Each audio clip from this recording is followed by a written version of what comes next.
윤리에서 익명성 보장, 그 다음에 비밀 보장 중요하죠. 자, 근데 우리가 사회조사의 윤리에 예외가 대체로 있다 없다? 예외가 있다라고 생각을 해야 돼요.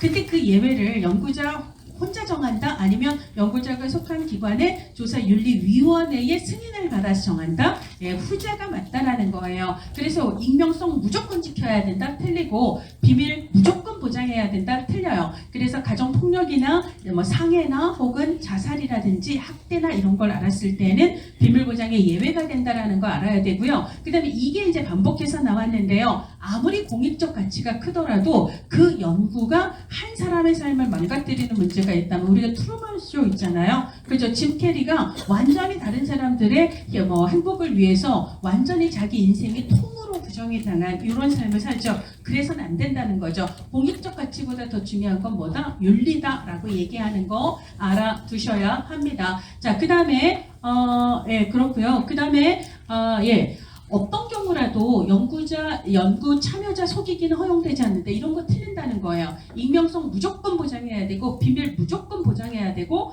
고지된 동의 무조건 해야 되고 다 틀려요. 그죠? 고지된 동의 안 할 수도 있어요. 그 다음에 익명성 보장 못 할 수도 있어요. 비밀 보장 안 할 수도 있어요. 연구 목적을 속일 수도 있어요. 누구의 승인을 받으면? 기관윤리위원회의 승인을 받으면. 어떤 경우죠? 속이더라도 연구 참여자가 피해를 입을 일이 거의 없고 그리고 연구 참여자를 속이지 않으면 정확한 연구를 할 수 없어서 결과적으로 이 연구가 연구 참여자에게 도움이 되는 결론을 도출하기가 어렵다라고 판단이 될 때, 그럴 때는 이제 속이기가 허용이 될 수 있다. 이런 걸 알아두실 필요가 있습니다. 자, 그 다음에 이제 조사 유형인데요. 조사 유형은 우리가 여러 가지가 있는데 조사 목적에 따라 분류할 수도 있고 조사의 시간적 차원에 따라 분류할 수도 있습니다. 시험에서는 주로 시간적 차원에 따른 분류를 먼저 내는데 일단 목적으로 가도록 할게요. 자, 목적은 뭐가 있다? 탐색, 기술, 설명이 있습니다. 자, 그러면 탐색은 뭐하고 같아요? 탐험이에요. 무슨 세계의 탐험?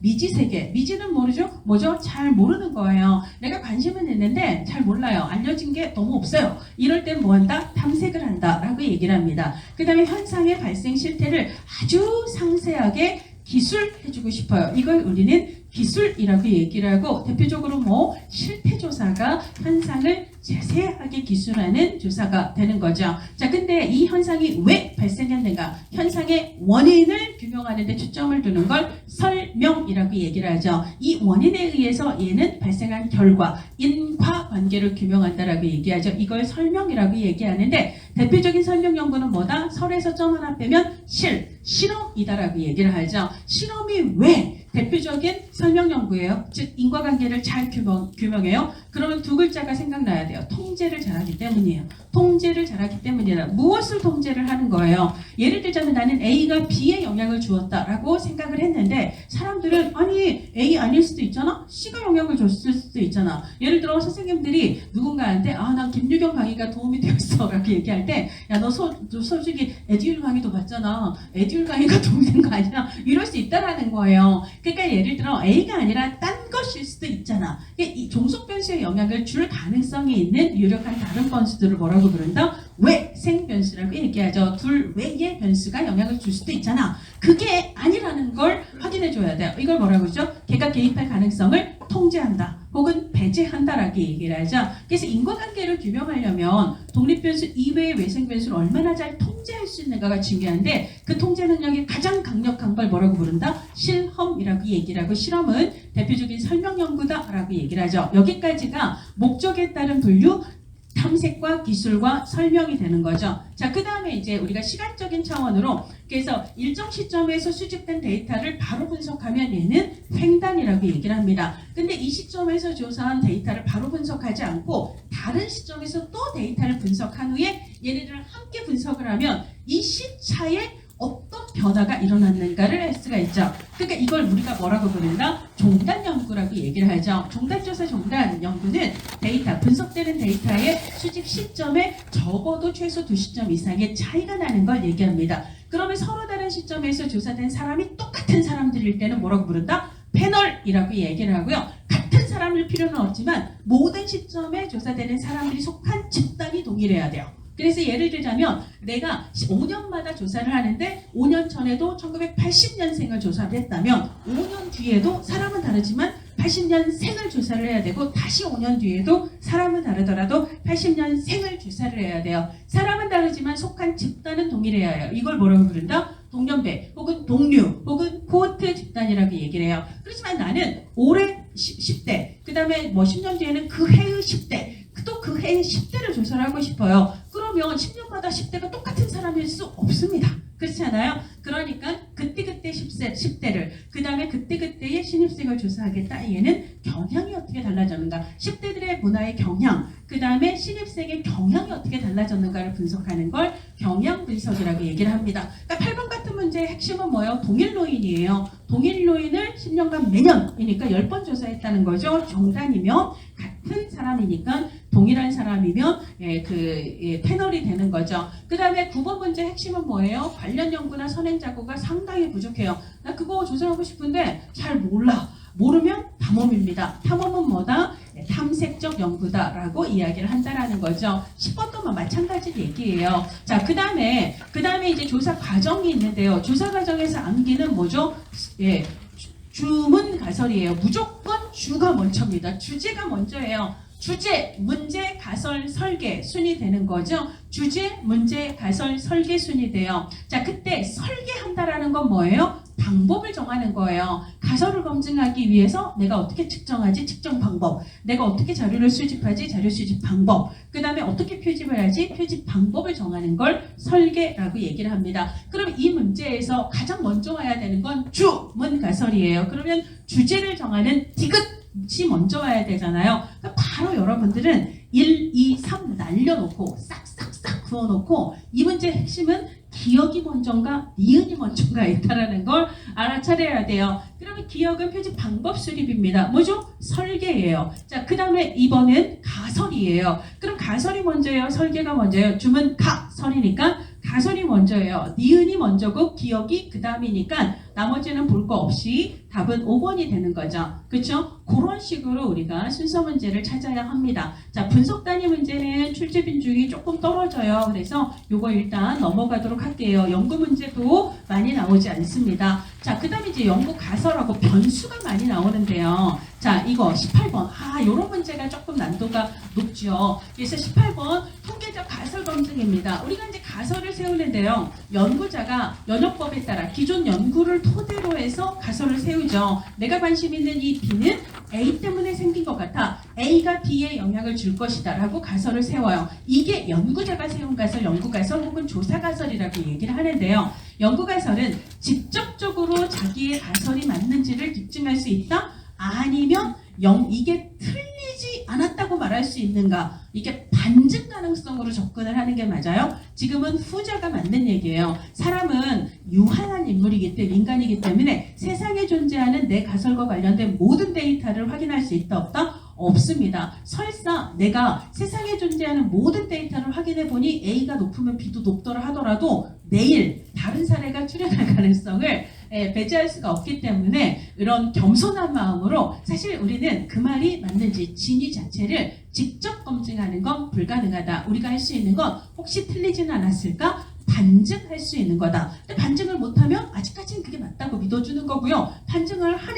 걔는 그냥 틀린 거고요. 그죠? 아니잖아! 라고 딱 제시할 수 있는 데이터가 있으면 그 반증이 되는 거죠. 이런 식으로 얘기를 한다는 거예요. 그래서 언제나 과학적 지식은 잠정적이다. 반증을 이겨냈는가 안 이겨냈는가. 다음번에 반증이 되면 그때는 다시 얘가 폐기될 수 있다는 전제를 취하죠. 그래서 우리가 실제로 그 가설을 검증한다는 건 데이터를 분석을 해보는 거죠. 근데 실제로 예를 들어 남녀 간에 예를 들어 같은 직군에 있는 사람들의 평균 승진 속도의 차이가 있을 것이다 라고 나는 가설을 세웠는데 같은 직군에 있는 사람들의 평균 속도, 승진 속도를 뭐 몇 년이 걸렸는가 이걸 해보니까 소수점까지 완벽히 똑같은 경우는 없어요. 그러니까 실제 우리가 데이터에서 확인하는 건 뭐죠? 이 정도의 차이가 유의미한 차이라고 볼 수 있는가 없는가를 판별을 해야 돼요. 그래서 이거를 월급 차이라고 얘기를 하면 남자들 같은 직군에 남자들은 뭐 월급이 300만 원인데 여자는 200이더라. 오, 되게 차이가 있는데 이렇게 얘기를 하지만 남자의 월급은 300인데 여자는 299만 9,999원, 9.99999원 해갖고 0.00001원 이 정도의 차이가 나요. 사실 완벽히 똑같은 경우는 없거든요. 그러니까 우리가 이 정도의 차이가 의미 있는 차이라고 봐야 되는가 안 봐야 되는가 이게 중요하다라는 거예요. 아니 별 차이 없네. 이걸 뭐라고 부른다? 연가설이에요. 이 정도는 차이가 있네. 이걸 뭐라고? 연가설의 반대다 해서 대립가설이다라고 얘기를 합니다.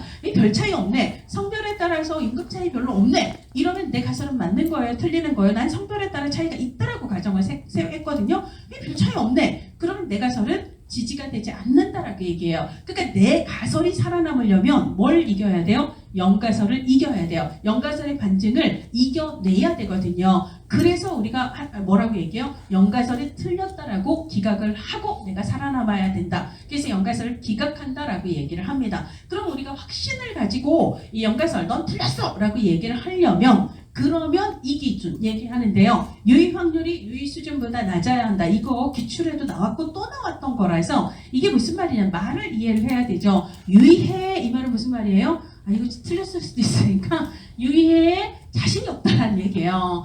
여러분 제가요 이게 지금 맞는 얘기인지 잘 모르겠어요. 그러니까 유의해라고 얘기하면 믿음이 안 간다라는 얘기예요. 그럼 유의의 반대말은 신뢰 수준이라고 얘기를 하죠. 그래서 우리가 여론조사에서 이 조사의 신뢰 수준 95% 신뢰 수준 이 얘기는 무슨 말이죠? 95%는 믿을 수 있는데 5%는 못 믿겠으니 그 정도는 틀릴 가능성을 염두에 두고 유의해라라는 얘기예요. 그래서 우리가 당차게 연가설을 기각하고 내 말이 맞아라고 얘기하려면 신뢰 수준이 높아야 돼요? 유의 수준이 높아야 돼요?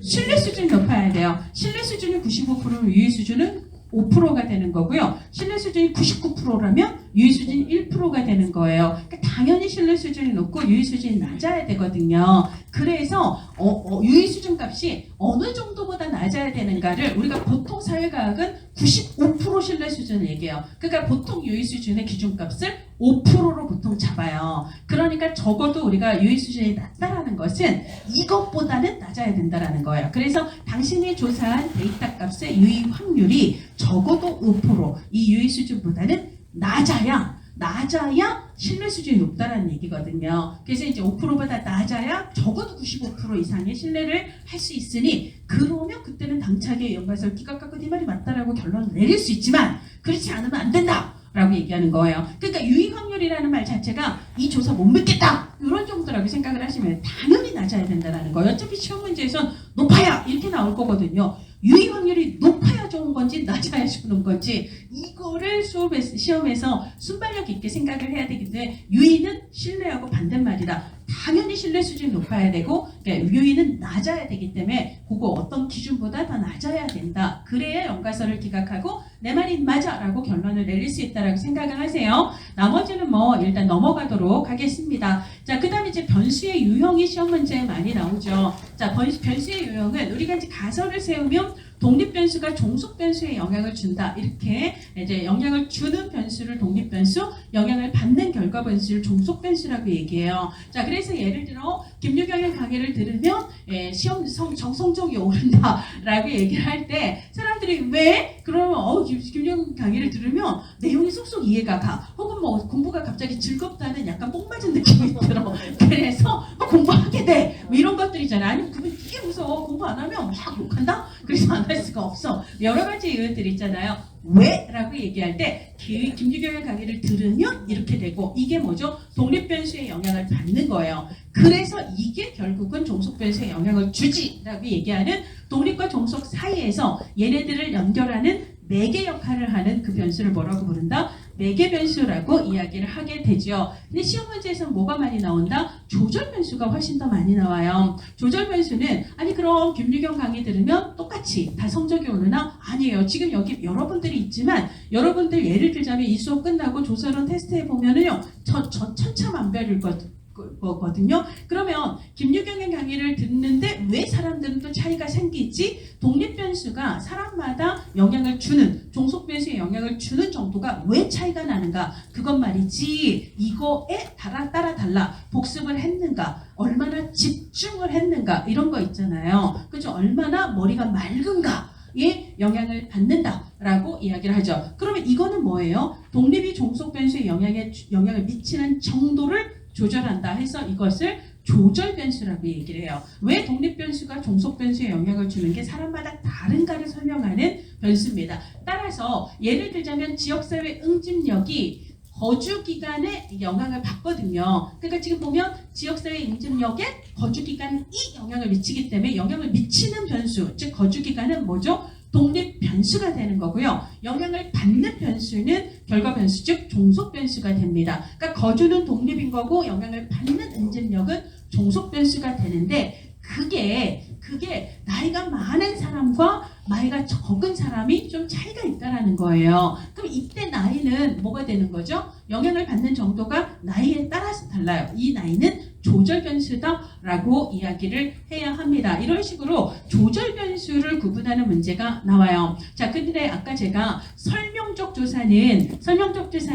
인과관계를 규명하는 거고, 인과관계를 제대로 규명하려면 아까 A가 B에 영향을 준다 했을 때 A 말고 C 아니야? D 아니야? 얘를 뭐 해야 된다? 외생변수를 통제해야 한다라고 얘기를 했습니다. 통제를 하면 할수록 그러면 A 때문인가 보다 라고 얘기할 수 있다라는 거예요. 자, 그러면 여기서 예를 들어 정체감에 영향을 미치는 영향이에요. 뭐가? 또래관계 증진 프로그램 2. 그러면 프로그램 2 정체감에 영향을 주기 때문에 영향을 미치는 프로그램은 독립변수고요. 영향을 받는 정체감은 종속변수가 됩니다. 자, 근데 이때 정체감, 즉 종속변수의 차이를 유발할 수 있는 또 다른 변수, 이 프로그램 말고 얘가 영향을 줄 수도 있잖아. 김유경 강의 말고 에듀윌 강의가 영향을 주었을 수도 있잖아. 이런 거 있잖아요. 그렇죠? 독립변수 말고 종속변수에 영향을 줄 수도 있는 변수를 뭐라고 부른다? 외생변수. 따라서 이 외생변수를 뭐 해요? 통제 혹은 배제. 시험에서 통제라는 말, 배제라는 말이 거의 비슷하게 나와요.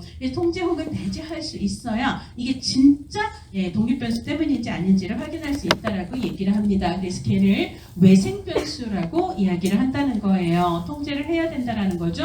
21번도 마찬가지예요. 가폭 피해 여성의 우울증에 영향을 미치는 영향은 네트워크 수준에 따라 달라진대요. 그럼 네트워크 수준이 우울증에 영향을 주기 때문에 네트워크는 독립변수고 영향을 받는 우울증은 종속변수거든요. 예, 그렇죠. 근데 그게 아니구나. 가폭이 우울증에 영향을 미친대요. 자, 그렇죠. 가폭이 우울증에 영향을 미치니까 영향을 미치는 가폭은 독립변수. 그 다음에 우울증은 종속변수가 되는데 그게 뭐에 따라 달라진다? 네트워크 수준에 따라 달라져요. 그렇죠? 같은 강의를 들어도 왜 사람들의 점수가 다르다? 복습 정도에 따라 달라져요. 이때 이거는 다 뭐라고? 조절 변수라고 얘기를 하는 거예요. 그래서 독립 변수와 종속 변수가 있고 조절 변수가 있는 거예요. 이 문제에서 여러분들이 내생 변수를 아는 게 중요해요? 안 중요해요? 안 중요해요. 매개 변수는 없다는 걸 아는 게 중요합니다. 독립과 종속 사이에 뭐가 끼어 있어요? 없어요. 그렇죠? 끼어 있는 게 없습니다. 그러니까 예를 들자면 가폭을 많이 받으면 이러이러해서 우울하다 이런 스토리가 있어요? 없어요? 없어요. 그러면 매개가 없다라는 겁니다. 이거는요. 내생변수라는 건 보통 이제 박사과정에서 우리가 뭐 구조방정식 이런 거 할 때 내생외생이 나오는데요. 이거는 출제자가 오지선다를 때려 넣어야 되는데 이 나머지 하나를 뭘로 채우지? 라고 고민하다가 에라 모르겠다. 그냥 이제 박사과정 통계분석에서 하는 그 변수 때려 넣자. 뭐 어차피 그거 넣더라도 매개는 없는 거 알겠지 뭐 이런 느낌이에요. 그래서 이런 문제에서 뭐 내생이 뭔가를 이해하기 위해서 노력하는 건 사실 쓸데없는 일입니다. 자, 이런 식으로 이제 변수 유형에 대해서 물어보고 있고요. 그 다음에 개념화 조적하는 넘어가도록 하고 인과관계 성립 요건도 넘어가도록 하겠습니다. 자, 사실 시험에서 중요한 것은요. 여러분들 쉬셔야 되는데 지금 종이 막 쑤시죠.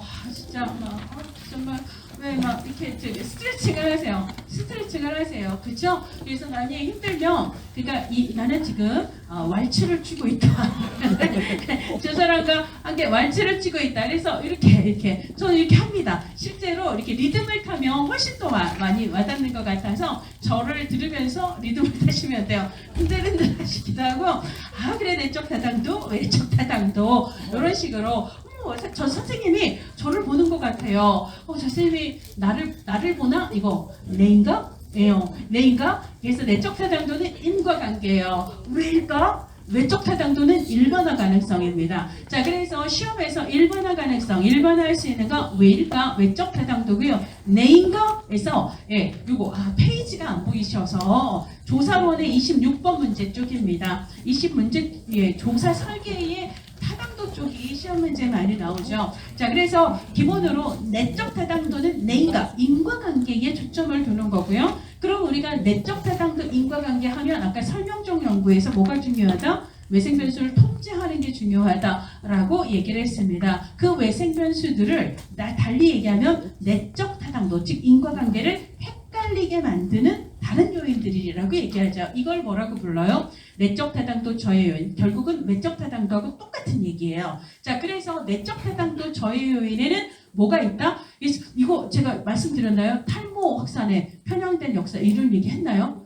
예, 이게 책에 보면 나와 있거든요. 그러니까 편향된, 그러니까 탈모가 확산이 되고 있습니다. 근데 그게 누구나한테 다는 아니고 어떤 사람들한테 탈모가, 그래서 이번에 탈모 건보 적용 이슈가 됐잖아요. 탈모 확산의 역사 속이에요. 편향된 역사 속에서 편향이라고 하는 것은 우리가 이제 기본으로 인과관계 검증의 가장 대표적인 방법이 실험이다라고 얘기했고, 실험이 내적 타당도 저해는 가장 잘 통제하기 때문이다라고 얘기했잖아요. 그러면 실험이 왜 통제력이 가장 좋은가? 5글자죠.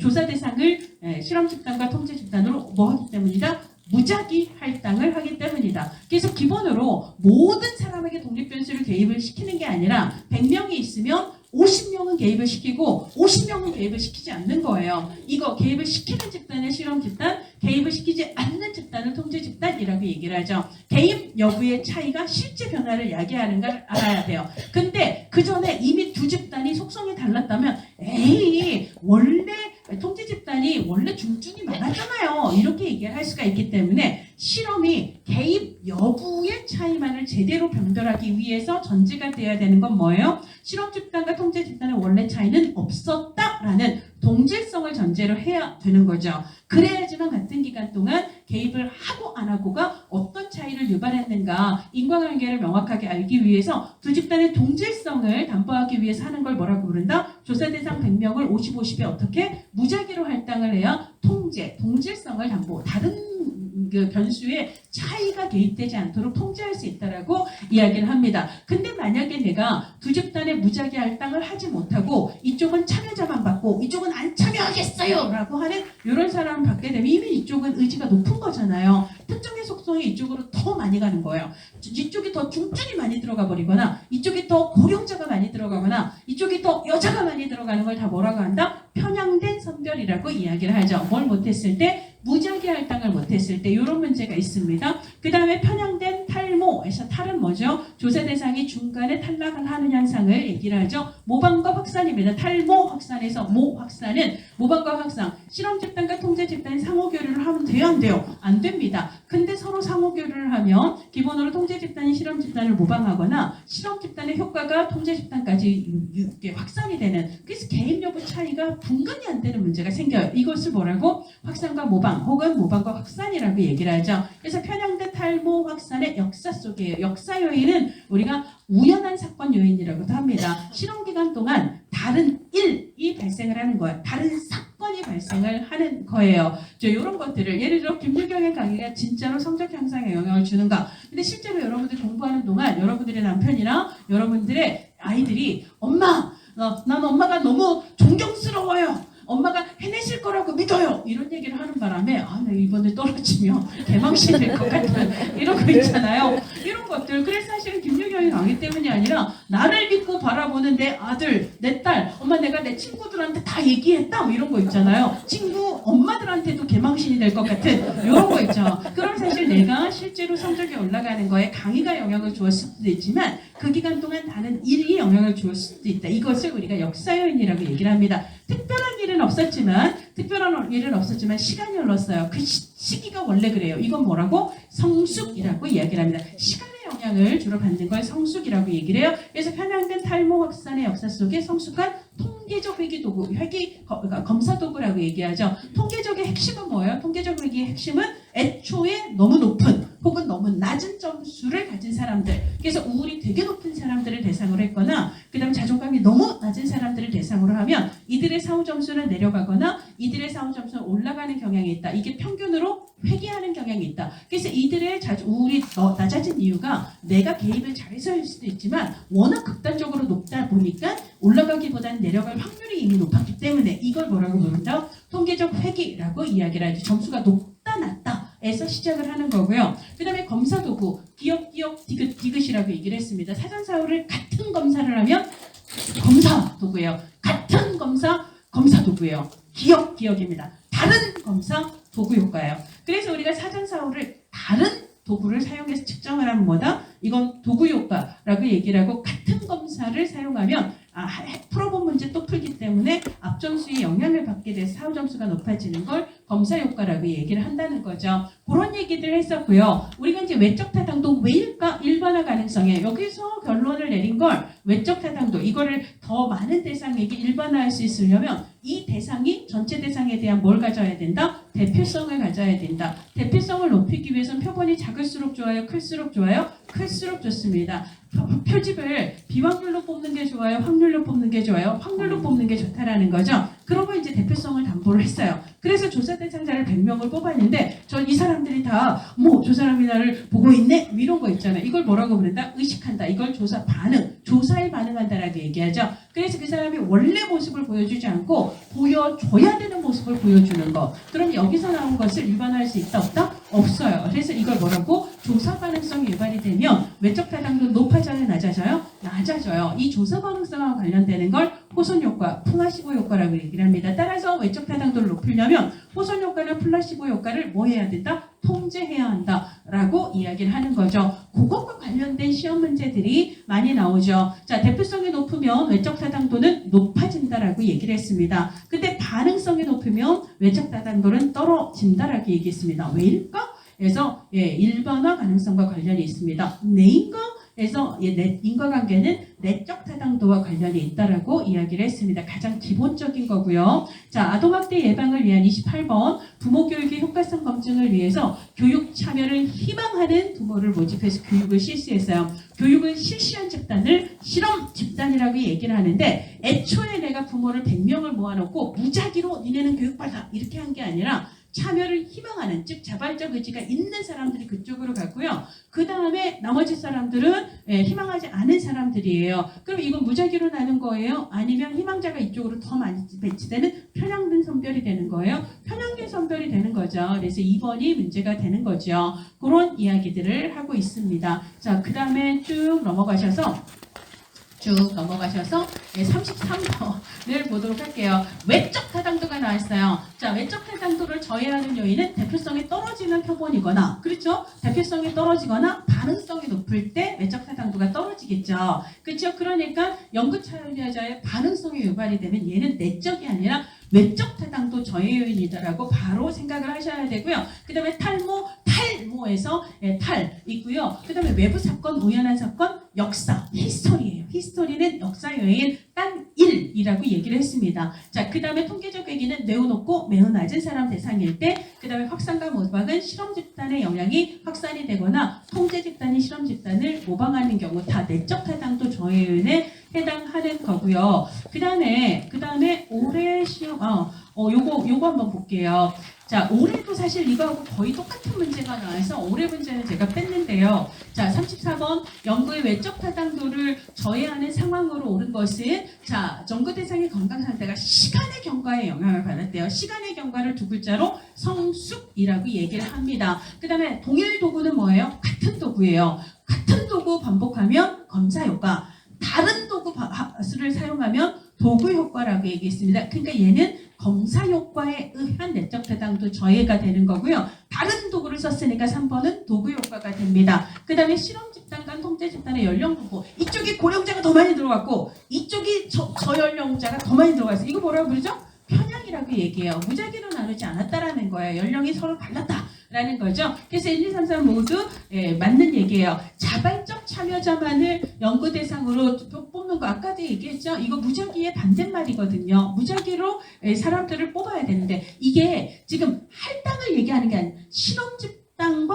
통제 집단으로 할당했다를 얘기하는 게 아니라 연구 표본이라는 건 조사 대상자 자체를 예를 들어 내가 뭐 한 1000만 명을 조사를 마음 같아서는 하고 싶지만 1000만 명 조사를 할 수 없어서 거기서 100명을 뽑은 거예요. 근데 그 100명을 무작위로 뽑으면 이 100명이 그 1000명을 잘 대표할 수 있겠지만 무작위로 뽑는 게 확률 표집이거든요. 근데 그렇지 않고 그냥 원하는 사람만 뽑았다는 거예요. 그럼 이 표본이, 이 조사 대상이 전체를 대표할 수 있어요? 없어요? 잘 대표할 수 없다라는 거예요. 이 모집단, 이 대상이 전체 집단을 대표할 수 있는가 없는가의 문제는 내적이 아니라 외적 타당도의 문제입니다. 무슨 말인지 아시겠죠? 이게 지금 실험과 통제 집단에 나눌 때 이렇게 했다라는 얘기가 아니고요. 애초에 그 100명을 뽑을 때 전체 집단에서 어떻게 뽑았는가를 얘기를 하고 있어요. 자발적인 참여자만 뽑는 건 그러면 의지가 있는 사람들이 한정이 되는 거죠. 이건 마치 내가 예를 들어 정치 성향을 조사하기 위해서 강남구에서만 사람을 뽑았다. 그래서 대구에서만 사람을 뽑았다. 이게 전국을 대표하기엔 좀 힘들잖아요. 이런 것처럼 그래서 특정의 지역 사람들만 뽑아서 100명을 뽑아놓고 그리고 실험 통제 이렇게만 얘기를 하면 그럼 애초에 이 대상 자체가 전체를 대표하지 못하기 때문에 여기서 얻은 결론을 전체에 대표하기는 힘들다. 이거 외적 타당도의 문제입니다. 이게 표정이 아시겠어요? 알아야만 하는 압박을 그렇죠? 알아야만 해. 되게 부담스럽네. 막 이런 그런 얘기를 하고 있습니다. 자, 그 다음에 조사 설계의 유형이에요. 그때 이제 조사 설계의 유형을 많이들 힘들어 하시는데요. 기본으로 우리가 조사 설계가 나이스하다의 가장 1차적인 기준은 내적 타당도예요. 일단 조사 설계는 왜죠? 주문 가설이에요. 내가 세운 가설 A가 B에 영향을 줄 것이다. 이 가설이 맞는지 틀리는지를 확인하기 위해 조사 설계를 하는 거거든요. 가설은 뭐죠? A와 B 사이 인과관계에 대한 가정이에요. 그러니까 내가 실제로 100명을 조사한다면 거기서 내가 1차적으로 해야 되는 건 뭐죠? 가설이 맞나? 인과관계가 맞나? 이걸 확인해야 되잖아요. 인과예요. 내적 타당도가 중요합니다. 인과관계 확인이 중요해요. 그래서 아까 설명적 조사, 인과관계 그리고 가장 핵심은 뭐다? 실험이다. 실험이 외생 변수를 가장 잘 통제하기 때문에 인과관계 설명력이 가장 높다라고 얘기했고 인과관계를 얘기하는 게 바로 내적 타당도다. 내인과라고 얘기를 했죠. 자, 그래서 우리가 다양한 조사 설계를 구분을 할 때 이 인과관계 검증력이 가장 좋은 실험을 기준으로 해서 실험인가 아닌가를 따진다는 거예요. 실험 혹은 순수 실험이라고 얘기를 할 때 가장 핵심적인 기준은 뭐예요? 무작위 할당을 해야 실험이라는 거예요.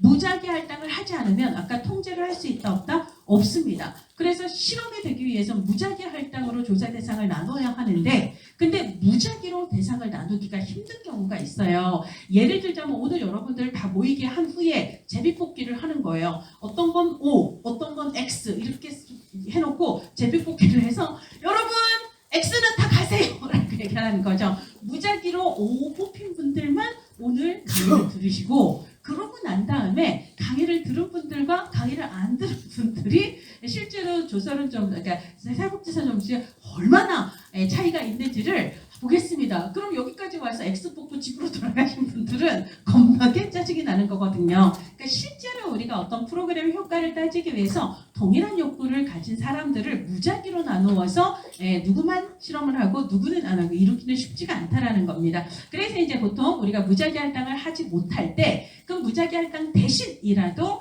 내적 타당도 저해 요인을 통제하기 위한 노력을 하는가? 그럼 유사 실험 설계라고 얘기해요. 혹은 진짜 실험은 아니지만 실험에 준하는 또 다른 장치를 준다 해서 이것을 준 실험 설계라고 얘기를 해요. 근데 무작위 할당을 안 하는데 통제를 다른 방법으로 안 해요. 아무것도 안 해요.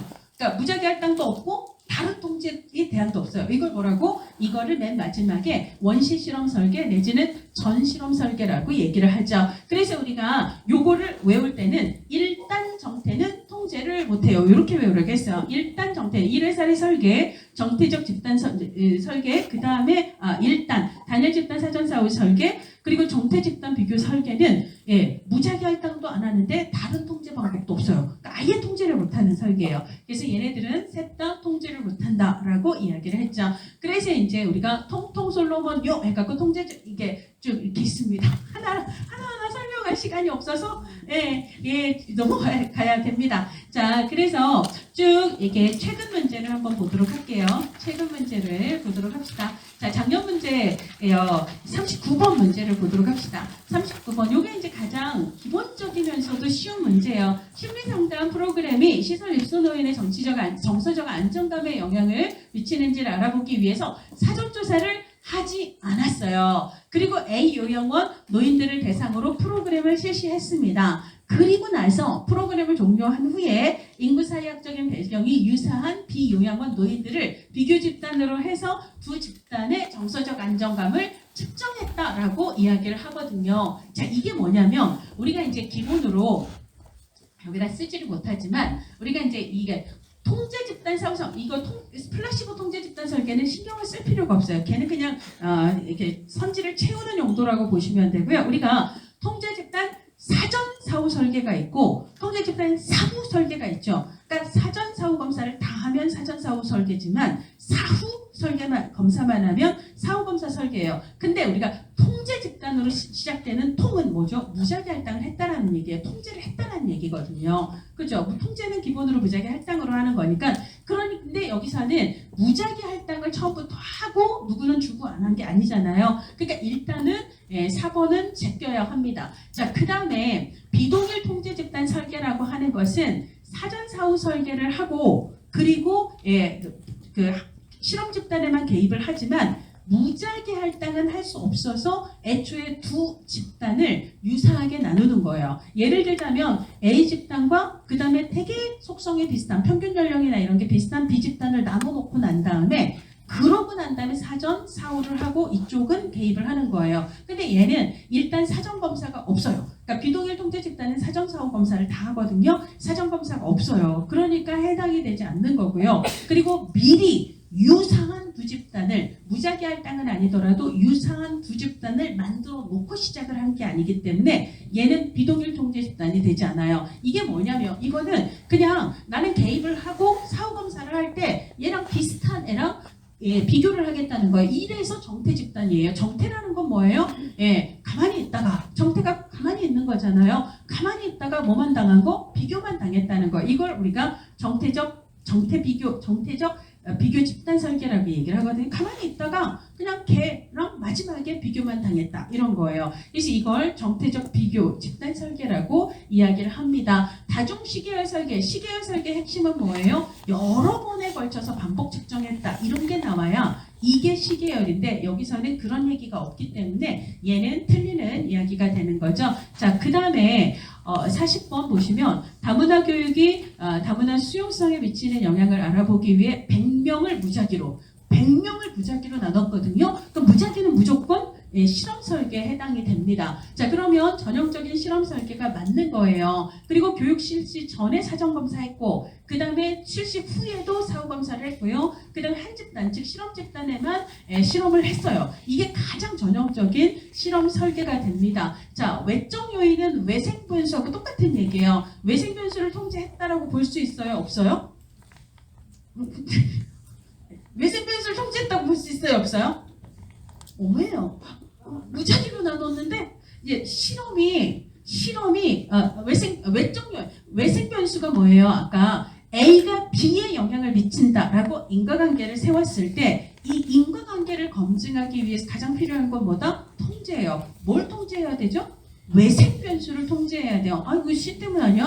이거 D 때문 아니야? 얘를 통제하는 거잖아요. 이걸 누가 제일 잘한다? 실험이 제일 잘한다. 실험이 왜 통제를 제일 잘해요? 뭐 때문에? 무작위 할당을 하기 때문이에요. 지금 여기서는요. 무작위 할당을 했어요. 무작위 할당이 외생 변수를 통제하는 가장 강력한 방법이에요. 외생 변수라고도 하고 이걸 해석하기에 따라서는 외적 변수, 독립과 종속 변수 외의 변수다 해서 외적 변수라고도 얘기하고 그 다음에 아까 내적 타당도, 즉 인과관계를 헷갈리게 만드는 변수다 해서 내적 타당도 저해 요인이라고 얘기도 해요. 다 똑같은 얘기예요. 뭐 해야 되죠? 통제해야 돼요. 그러려고 무작위 할당을 한 거예요. 자, 그러면 외적 변수의 통제를 했다고 볼 수 있어요? 안 했다고 볼 수 있어요? 했다고 볼 수 있습니다. 예, 실험입니다. 무작위 할당을 했습니다. 왜? 통제하려고 무작위 할당을 했다고 답을 얘가 보여주고 있어요. 여러분, 무작위 할당을 하는 이유는 통제를 위해서입니다. 그렇죠? 자, 그러니까 이 기초 개념이에요. 요거는 외생 변수를 통제를 했다라고 할 수 있어요. 그럼에도 불구하고 4번은 무슨 말이냐면 사실 어떤 연구도 완벽한 건 없어요. 완벽한 건 없기 때문에 완벽히 100% 통제했다라고 말은 할 수가 없는 거예요. 특히 우리가 사전 사후 검사를 다 하면 사전 검사가 사후 검사에 영향을 줄 수 있어요? 없어요? 있습니다. 특히 같은 검사를 하게 되면 사전 검사가 사후 검사에 영향을 미치는 걸 검사 효과라고 얘기를 하거든요. 특히 이 설계에서는 같은 검사를 반복을 하기 때문에 검사 효과가 개입되는 걸 통제하지 못한다라는 단점이 있어요. 그렇지만 무작위 할당을 통해 그 외의 다양한 변수들을 통제할 수 있다. 이렇게 이해를 할 수가 있습니다. 그런 얘기들을 하고 있고요. 아이고, 예, 자, 그렇습니다. 자, 그렇고요. 예, 그렇고요. 아이고, 이것도 자, 이거 봐요. 이거 봐요. 요것만. 이것도 같은 얘기잖아요. 지금 무작위로 배정했다고 얘기했죠. 실험 집단과 통제 집단 무작위로 배정을 했거든요. 왜 그래요? 통제하기 위해서예요. 왜? 두 집단은 처음부터 달랐잖아요. 이렇게 얘기를 하면 안 되기 때문입니다. 두 집단의 동질성을 가정하기 위해서 무작위로 할당을 하는 거예요. 그러니까 개입 전에 두 집단의 동질성을 가정할 수 있다라고 봐야 돼요? 없다라고 봐야 돼요? 예, 있다라고 봐야 되는 거죠. 정태 집단이라고 할 수 있습니까? 무작위인데 정태 안 됩니다. 일단 정태는 통제를 못해요. 통제했거든요. 무작위 할당을 했기 때문에. 그렇죠? 그 다음에 전 실험 설계가 바로 원시 실험 설계. 그렇죠? 무작위 할당도 못하면서 딴 것도 안 해. 그렇죠? 그거거든요. 근데 얘는 무작위 할당 했거든요. 그럼 얘는 뭐예요? 실험이잖아요. 그렇죠? 그러니까 답은 1번 아니면 2번이 되는데 1번 보세요. 말이 맞아요? 틀려요? 자, 무작위 배정을 하지 않은 실험 설계. 이 말은 맞아요? 틀려요? 틀리는 얘기예요. 실험 설계는 무작위 배정을 하는 게 실험 설계라고 얘기를 했습니다. 무슨 말인지 아시겠죠? 예, 그죠? 그러니까 이게 정신없이 가서 그렇지만 어렵지 않아요. 그죠? 예, 무작위 배정을 해야 실험이다라고 얘기했어요. 근데 무작위 배정을 했다고 얘기해놓고 무작위 배정을 안 한 것보다 이렇게 얘기를 할 수는 없는 거죠. 무작위 배정을 하는 겁니다. 그래서 인과적 추론 정도가 그렇지. 그러니까 5번 전 실험 설계보다 내적 타당도가 높은 거죠. 어디서 전 실험 설계가 깝쳐요? 그렇죠? 실험인데 실험이 제일 높아요. 그렇죠? 그러니까 이 문제가 어렵잖아요. 제가 좀 정신이 없어서 막 왔다 갔다 하긴 하지만 너무 진지하게 바라볼 필요가 없어요. 눈에 힘 빼시고 그거 어디서 무작위 할당도 못하는 애들이 나한테 덤벼? 뭐 이런 느낌 있잖아요. 그렇죠? 그런 느낌으로 당연히 뭐 1, 2, 3, 4 모르더라도 5번은 당연히 틀렸지라고 생각을 하셔야 합니다. 아유, 여러분들을 우리가 12시 반에 그냥 식사를 하는 걸로 하고요. 제가 그냥 딱 4분만 비인간적인 휴식 시간을 드려도 돼요?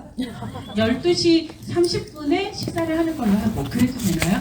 예, 그렇게 합시다. 예, 힘드실 것 같아서 분들 있나요? 죄송합니다. 근데 이게 또 다 연결이 돼서 단일사례 설계는 실천 기술론에서도 꼬박꼬박 한 문제가 나오거든요. 이 과목이나 저 과목이나 그 다음에 또 평가조사 뭐 이런 것도 또 5과목 모두에 나오고 막 이래서요. 자, 우리가 단일사례 설계 쪽도 문제를 하나만 풀어보긴 할 건데요. 요거 하나 풀어보기를 위해서 앞부분에 이제 요약된 내용을 참고를 하셔도 돼요. 단일사례 설계는 사례가 하나다. 표본의 수가 작기 때문에 외적 타당도가 크다 작다? 작다라고 볼 수가 있습니다. 이거는 목표가 뭐예요? 개입의 효과성을 평가하기 위해서 어떻게 하는 거예요? 개입 전에 한 번 측정해요? 여러 번 측정해요? 여러 번 측정하는 거죠. 개입 전에 종속 변수의 상태, 표준 문제의 상태를 여러 번 측정하는 걸 무슨 기간이라고? 기초선 기간이라고 얘기를 하고 그 기초선 개입 전 상태하고 개입 이후 반복 측정한 개입 상태를 비교함으로써 개입의 효과가 있는지를 평가하는 게 목적이다라고 얘기를 합니다. 자, 그래서 예를 들어 개입 전에 한 달 동안 평가를 했고요. 그 다음에 이제 개입 후에 한 달이 지났는데 똑같아. 상태가 안 변해요. 예를 들자면 여러분들이 제 수업을 들었는데 제 수업 말고 다른 분 수업을 들었는데 잘 모르겠어. 여전히 잘 모르겠어. 그러면 예를 들자면 사역회랑 여러분들이 협의를 해서 예를 들자면 그럼 우리 강사를 바꿔볼까요? 방법을 바꿔볼까요? 할 수 있다 없다? 있다요. 얘는요 개입의 효과가 먼저이기 때문에 같은 개입이 계속 효과가 없다라고 생각을 할 때는 개입 방법을 바꿀 수가 있습니다. 한 번에 여러 개입을 동시에 측정을 하나요? 이 방법 아니면 그 방법, 그 다음에 그 방법도 아니면 저 방법, 이런 식으로 순차적 혹은 연속적으로 개입 방법을 도입할 수 있다라고 얘기를 해야 되나요? 후자가 맞습니다. 이렇게 클라이언트와 협의를 해서 개입 방법을 바꿀 수 있다라는 걸 얘를 즉각적인 피드백을 반영할 수 있다. 우리 이거 계속할까요? 아니면 다른 걸로 바꿀까요? 우리 피드백이 아까 뭐였어요? 체계 개념에서 다음번에는 빵 그만 먹자. 이거 하지 말자. 이게 부적 피드백. 다음번에 이건 더 하자. 이걸 정적 피드백이라고 얘기를 하잖아요. 즉각적 피드백을 반영할 수 있다는 것은 이 방법이 괜찮네요. 이거 계속하죠.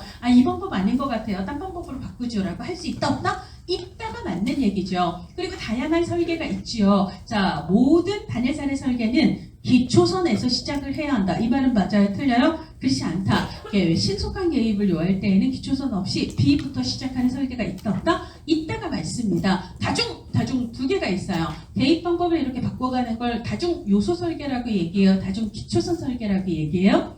다중 요소 설계라고 얘기를 합니다. A, B, 그 다음에 C, 그 다음에 D 이렇게 개입 방법을 바꾸는 걸 다중 요소 설계라고 얘기를 하고요. 다중 기초선은요. 내가 철수, 영수, 순위 그래프를 각각 그리되 얘네들을 똑같은 시점에서 개입하지 않고 서로 다른 시점에서 개입을 하는 거예요. 그러면 서로 다른 시점에서 개입을 하면 개입 전 기초선 기간이 서로 같다 다르다? 다르게 되죠. 이걸 우리는 다중 기초선, 기초선이 서로 다르다라는 거예요. 이게 사람별로 다르다. 혹은 문제별로 다르다. 혹은 상황별로 다르다. 어쨌거나 기초선은 서로 각각 다르게 해서 개입을 서로 다른 시점에 도입을 하는 걸 다중 기초선 설계라고 이야기를 하죠. 그 다음에 이제 개입 효과를 평가하기 위해서 그래프의 모양을 시각적으로 평가할 수도 있고 통계적인 분석을 할 수도 있고 우리가 실천가로서의 인상적 분석을 할 수도 있습니다. 통계 분석을 할 때는 기초선의 평균값과 그 다음에 개입 기간의 평균값을 단순 비교할 수도 있지만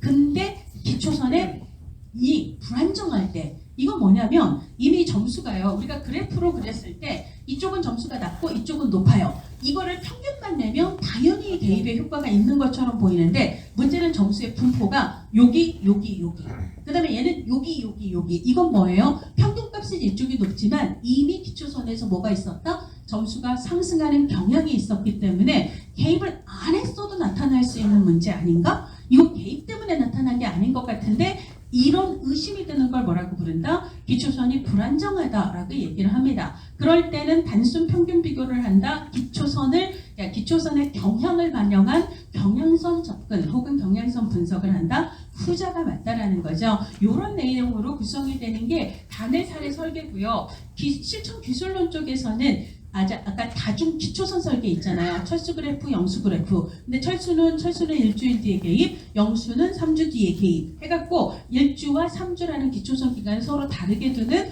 이런 사례 문제가 반복해서 나왔습니다. 그래서 이거 뭐게? 해서 다중 기초선 설계. 이게 답인 문제가 이쪽 실천 기술론에서는 많이 나왔고요. 우리는 이제 그거보다는 다른 게 나왔습니다. 어차피 같은 시험 문제에서 서로 내는 포지션이 조금 다르다라고 보시면 되겠습니다. 자, 그러면 A, B 설계는요. A와 B로 구성이 되죠? 맞습니다. 그래서 기억은 기본으로 맞는 거고요. 그럼 여러분들은 2, 3을 일단 제끼셔야 돼요. 자, 그 다음에 니은을 보시면 일단 리을부터 보도록 할게요. 외적 타당도가 높아 일반화 가능성이 높다? 왜일까? 일반화 가능성의 핵심은 표본의 대표성이 커야 돼요. 대표성이 크려면 어떻게 해야 돼요? 표본의 크기가 크거나 확률 표집을 하라 라고 얘기를 했는데 얘는 표본이 몇 개? 한 개밖에 없어요. 그럼 표본의 크기가 매우 작기 때문에 외적 타당도 높다 낮다? 낮다라고 얘기를 해야 합니다. 리을은 틀렸고요. 그럼 니은이든 디귿이든 둘 중 하나만 확인을 하면 되는 거죠. 자, 그럴 때는 여러분들이 나는 글자 수 많은 게 싫어. 그래서 작은 거부터 읽어도 상관없습니다. 자, 일단 그냥 그래도 니은 보면 복수기초선, 다중기초선은 똑같은 얘기예요. A, B 설계를 다수의 사람들 혹은 다수의 상황, 다수의 문제에 적용을 하면서 서로 다른 기초선을 두는 거를 다중기초선 혹은 복수기초선이라고 얘기를 하거든요. 그러니까 A, B 설계를 다양한 대상, 그러니까 철수 그래프, 영수 그래프 이렇게도 할 수 있고요. 그 다음에 얘가 지각하는 게 문제라면 학교에서 지각할 때의 그래프, 학원 지각할 때의 그래프, 상황별로 그래프를 그릴 수 있다라는 거예요. 근데 일단은 학원보다는 학교 지각이 더 중요하기 때문에 일단 학교 지각 문제에 대한 개입은 다음 주부터 개입을 하고 그게 이제 조금 안정화되면 한 2, 3주 후에 그때 학원 쪽도 개입을 해보자 이런 식으로 한다라는 거죠. 이런 걸 뭐라고 부른다? 복수기초선 혹은 다중기초선 설계라고 얘기를 해요. 그러니까 디귿을 몰라도 니은이 맞으면 답은 자동으로 이제 4번이 되는 건데요. 예를 들어 사례가 집단인 경우 우리가 집단에도 적용, 개인에도 적용, 가족에도 적용, 조직에도 적용을 할 수가 있는데 집단일 때는 평균값으로 접근을 하면 되죠. 이건 그냥 당연한 얘기다라고 보시면 되겠습니다. 그래서 이제 이런 문제가 나왔었고요. 그 다음에 이제 이번에는 우리 표집이에요. 자, 이거는 외워서 끝내라고 얘기했던 거 기억나세요? 모텔 방크기입니다. 모텔 방크기예요. 그래서 표집의 과정은 모집단, 그리고 텔은 표집 틀, 그리고 방법입니다. 그리고 크기는 크기입니다. 그리고 나중에 표집하면 되는 거거든요. 모텔 방크기 순으로 표집이 진행이 된다라는 거 알아두시면 되겠습니다. 자, 그 다음에 이제 49번에 표집 오차에 관한 설명으로 옳지 않은 것은 자, 표집 오차라고 하는 건 표본 오차라고도 얘기해요. 우리가 이제 전체 집단 모집단에서 몇 명의 사람, 즉 표본을 뽑게 되는데 예를 들어 표본을 뽑았을 때는 예를 들어 A 후보 지지율이 20%가 나왔거든요. 근데 실제 투표 결과를 보니까 80%가 나와요. 그럼 그 차이가 너무 크죠. 이건 뭐예요? 전체를 잘 대표하는 표본을 뽑은 거예요? 아니면 굉장히 차이나게 뽑은 거예요? 차이나게 뽑은 것, 이것을 표집오차라고 얘기를 합니다. 따라서 우리가 표집오차가 크면 표본을 분석한 값과 실제 모집단의 값이 차이가 커지게 되죠. 그것을 우리가 알아먹기 조금 어렵게 만든 게 표본을 분석하면 우리가 실제로 모집단 수천 명을 조사해서 분석하는 게 아니죠. 우리가 예를 들어 100명을 대상으로 자료를 수집했다면 우리가 통계 분석을 누구를 해요? 그 100명을 하는 거잖아요. 그래서 여러분들이 실제 조사한 그 표본에 대해서 통계 분석을 하면 여러 가지 값들이 나오죠. 통계 분석을 하면 통계값들이 나오거든요. 이걸 통계값, 통계치라고 얘기를 해요. 통계값과 통계치는 똑같은 얘기예요. 숫자를 산출할 수 있다는 겁니다. 그럼 이 통계치는 모집단의 값이에요? 그러니까 표본의 값이에요? 당연히 표본이죠. 우리는 모집단 직접 조사 안 해요. 그 중에 몇 명을 뽑아 그 사람을 조사를 하는 거죠. 그러니까 우리가 통계 분석을 해서 얻어내는 결과치들은 당연히 표본의 결과치입니다. 이것과 실제 모집단의 수가 같을수록 동일할수록 대표성이 높은 건데 이 차이가 크면 오차가 큰 거잖아요. 그래서 그 모집단의 수, 실제 수 이걸 뭐라고 부른다? 모수라고 얘기를 하죠. 그러니까 표집 오차가 크다라는 건 모수와 통계치 간의 차이가 크다라는 말과 같다라고 보시면 되겠습니다. 너무 진지한 눈빛은 필요 없어요. 그냥 쉬운 거예요.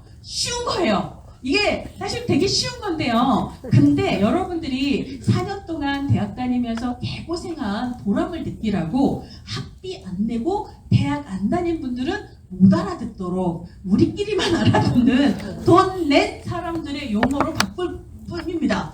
왜? 그런 거예요. 그걸 통계치와 모수 간의 차이. 이러면 학비 안 낸 분들은 잘 못 알아듣는 거거든요. 근데 여러분들은 기껏 공부를 했고 그거 못 알아들으면 돈 내고 고생한 보람이 없잖아요. 이런 걸 알아먹어야 그래도 내가 돈 내고 공부한 보람이 있는 거다라고 생각을 하시면 돼요. 어려운 얘기가 아니에요. 자, 그렇고요. 그래서 이제 1번 맞고 표집 방법에 따라서 확률과 비확률 표집했는데 오차가 훨씬 더 작은 거, 즉 모집단을 잘 대표할 수 있는 건 뭐죠? 이건 확률 표집입니다. 아까 우리가 외적 타당도를 높이기 위해서는 표본이 모집단을 잘 대표해야 되고 그러려면 표본의 크기가 크거나 아니면 확률 표집을 하라고 얘기를 했거든요. 표본의 크기가 커요. 모집단에 대한 대표성이 커요. 대표성이 크다는 건 이 결과와 이 결과가 크게 다르지 않다라는 거, 오차가 작다라는 얘기입니다. 대표성이 크다, 오차가 작다라는 얘기예요. 그러니까 표본의 크기가 클수록 오차가 작다, 확률 표집을 할수록 오차가 작다라고 얘기할 수 있어요. 그러니까 확률 표집이 더 대표성이 크고 오차가 줄어들죠. 그 다음에 표본의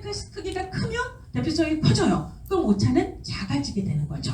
그렇죠? 대표를 잘 하니까 여기서도 90 나오는데 저기서도 90 나오는 거예요. 이게 대표성이니까 둘 사이의 차이가 작아진다라고 이야기를 할 수가 있습니다. 모집단의 크기와 표본의 크기를 얘기하는 게 아니라 모집단의 모수와 표본의 통계치 간의 차이다라고 이야기를 해야 돼요. 이거 처음 나온 거 아니고 이전에도 여러 번 나왔던 옳은 선지로 나왔던 거고요.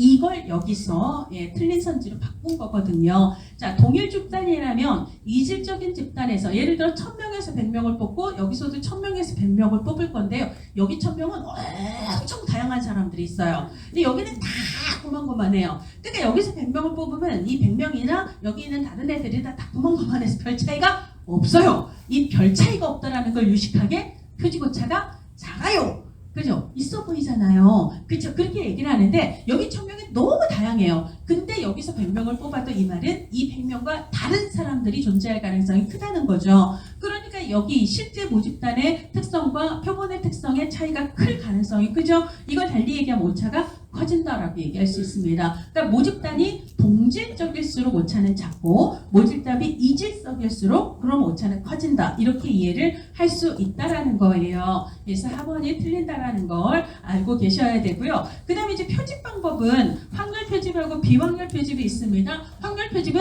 단체 집중!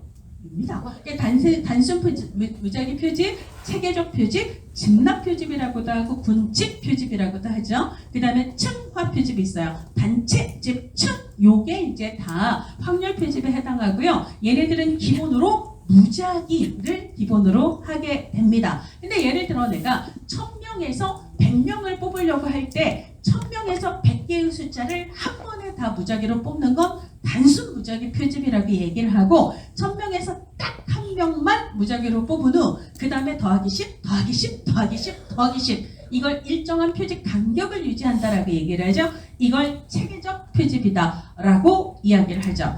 그 다음에 전체 모집단을 몇 개의 소집단으로 예를 들어 성별로 뭐 남자 집단, 여자 집단 나누거나 연령대별로 20대, 30대, 40대 이렇게 나누거나 특정 변수를 기준으로 모집단을 몇 개의 소집단으로 나누고 골고루 해요. 여기서도 몇 명 무작위, 여기서도 몇 명 무작위, 여기서도 몇 명 무작위 골고루 뽑아주시는 것을 뭐라고 부른다? 층화 표집이라고 이야기를 합니다. 층화 표집은요, 남녀가 섞여 있는 상태에서 뽑는 것보다 남자는 남자끼리, 여자는 여자끼리 이게 방금 아까 얘기했던 동질적인 구성으로 바꿔놓는 거예요. 남녀 섞인 건 이질이고요. 남녀가 각각이면 이쪽은 남자만, 이쪽은 여자만 각각 동질이 되죠. 그러면 남녀 섞인 상태에서 100명을 뽑는 것보다 남자에서 60명을 무작위로 여자에서 여자를 40명을 무작위로 해서 100명을 만드는 경우 결국은 1000명에서 100명을 뽑았지만 어느 쪽 오차가 더 작다? 이쪽이죠.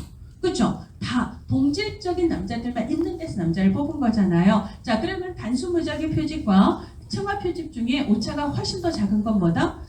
층화 표집이다라고 생각을 하시면 돼요. 그냥 인간의 본성을 생각하세요. 여러분들이 귀찮은 일을 하고 싶어요? 안 하고 싶어요? 귀찮은 일을 안 하고 싶지만 그럼에도 하는 이유가 뭐죠? 그게 더 나아서 여러분들이 오늘 여기에 오는 거 무지 귀찮은 일이에요. 근데 여러분들이 굳이 여기 와서 이렇게 개고생을 하고 있는 이유는 이 시간에 내가 집에서 혼자 편하게 공부하는 것보다 이게 조금이라도 나을 거라고 기대를 했기 때문이잖아요. 연구도 마찬가지입니다. 복잡한 게 더 낫다라고 생각하시면 돼요. 예를 들자면 우리가 통제 집단 사전사후 설계가 있고 솔로몬 4개 집단 설계가 있어요. 이쪽은 무작위 2개만 하고 이쪽은 무작위 4개 나오거든요. 자, 그럼 어디가 인간관계를 훨씬 더 잘 증명해요? 솔로몬입니다. 그렇죠? 귀찮은 걸 왜 해요? 그게 더 낫기 때문이거든요. 그런 식으로 생각을 하시면 돼요. 그냥 한 번에 다 뽑아버리면 얼마나 편해요. 근데 굳이 이거를 남자로 여자로 다 넣어놓고 각각 뽑는 이 귀찮은 짓을 왜 한다? 얘가 더 낫기 때문이에요. 대표성이 높다는 거죠.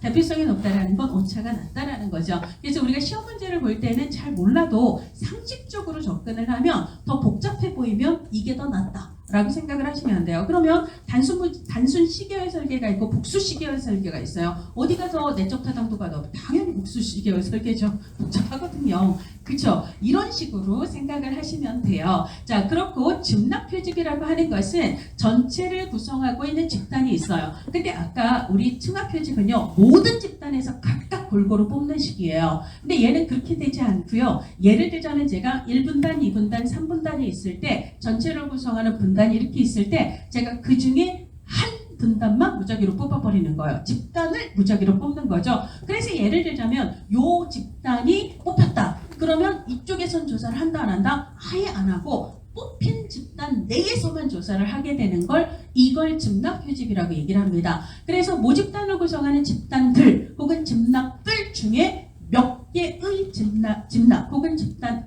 무작위로 뽑은 후 거기서만 조사를 하는 거예요. 그러니까 뽑히지 않는 집단은 원천적으로 다 배제가 되기 때문에 이 집납 표집은 상대적으로 오차가 더 높다라고 얘기를 해요.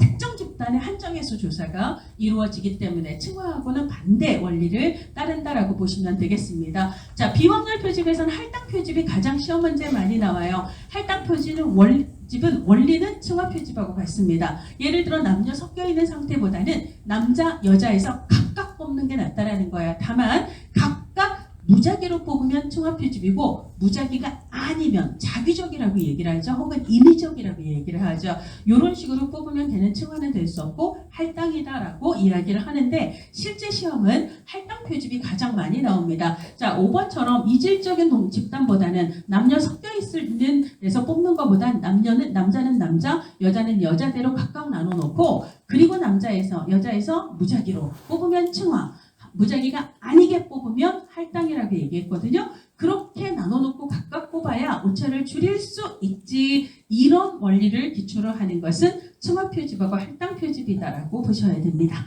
원리가 같다라는 얘기예요. 자, 그 다음에 51번 비확률 표집을 얘기하고 있는데요. 아까 이제 우리가 모텔 방 크기라고 얘기를 했었잖아요. 그렇죠. 모텔 방 크기, 모집단 그리고 표집 틀을 구해야 되는데 표집틀이 없으면 확률 표집은 할 수가 없습니다. 표집틀이 있어야 확률 표집을 할 수 있는 거거든요. 그러니까 내가 표집틀이 없네? 그러면 나는 그 다음 방법에서 나는 비확률 표집이 되는 거예요. 근데 비확률 표집은 오차가 상대적으로 크다 작다? 오차가 커요. 확률 표집일수록 대표성이 크거든요. 그러니까 오차가 작잖아요. 그럼 내가 어쩔 수 없이 비확률 표집을 한다면 다른 대안이 있죠. 오차를 좀 더 줄이기 위해서 뭘 할 수 있죠? 표본의 크기를 키워야 되죠. 그래서 우리가 모텔 방 크기, 표집틀을 구할 수 있는가? 그래서 방법을 정하고 방법을 정해서 내가 선택한 방법이 예를 들자면 대표성이 좀 떨어진다면 그걸 보완하기 위해서 좀 크기를 키워야 되겠네 라고 생각을 할 수가 있는 거죠.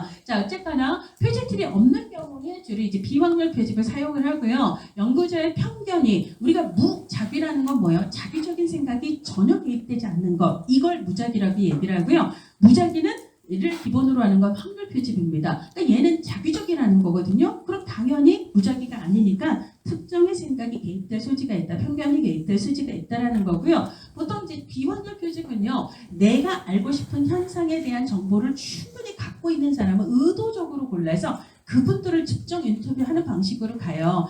주로는 의도적으로 표집을 하지 무작위는 아닙니다. 제비뽑기 해갖고 뽑지는 않아요. 그래서 주로는 비확률 표집은 질적 연구에 사용하고요. 자, 일반화 가능성은 아까 뭐라고 얘기했죠? 표본의 대표성이 크거나 반응성이 적어야 되고요. 일반화 가능성, 즉 대표성이 크려면 표본의 크기가 크거나 뭐 해야 된다? 확률 표집을 해야 한다. 근데 질적 연구는 확률 표집을 주로 하는 것도 그러니까 비확률 표집은 확률 표집이 아니기 때문에 일반화 가능성은 뭐예요? 왜일까 해서 외적 타당도죠. 일반화 가능성 외적 타당도가 높다 낮다? 낮다라고 얘기해야 돼요. 그렇죠? 그러니까 리을은 틀렸다라고 보셔야 되겠습니다. 자, 그 다음에 52번 이런 문제가 조금 어렵게 느껴질 수 있는데요. 할당 표집이에요. 편견 똑같은 얘기예요. 아까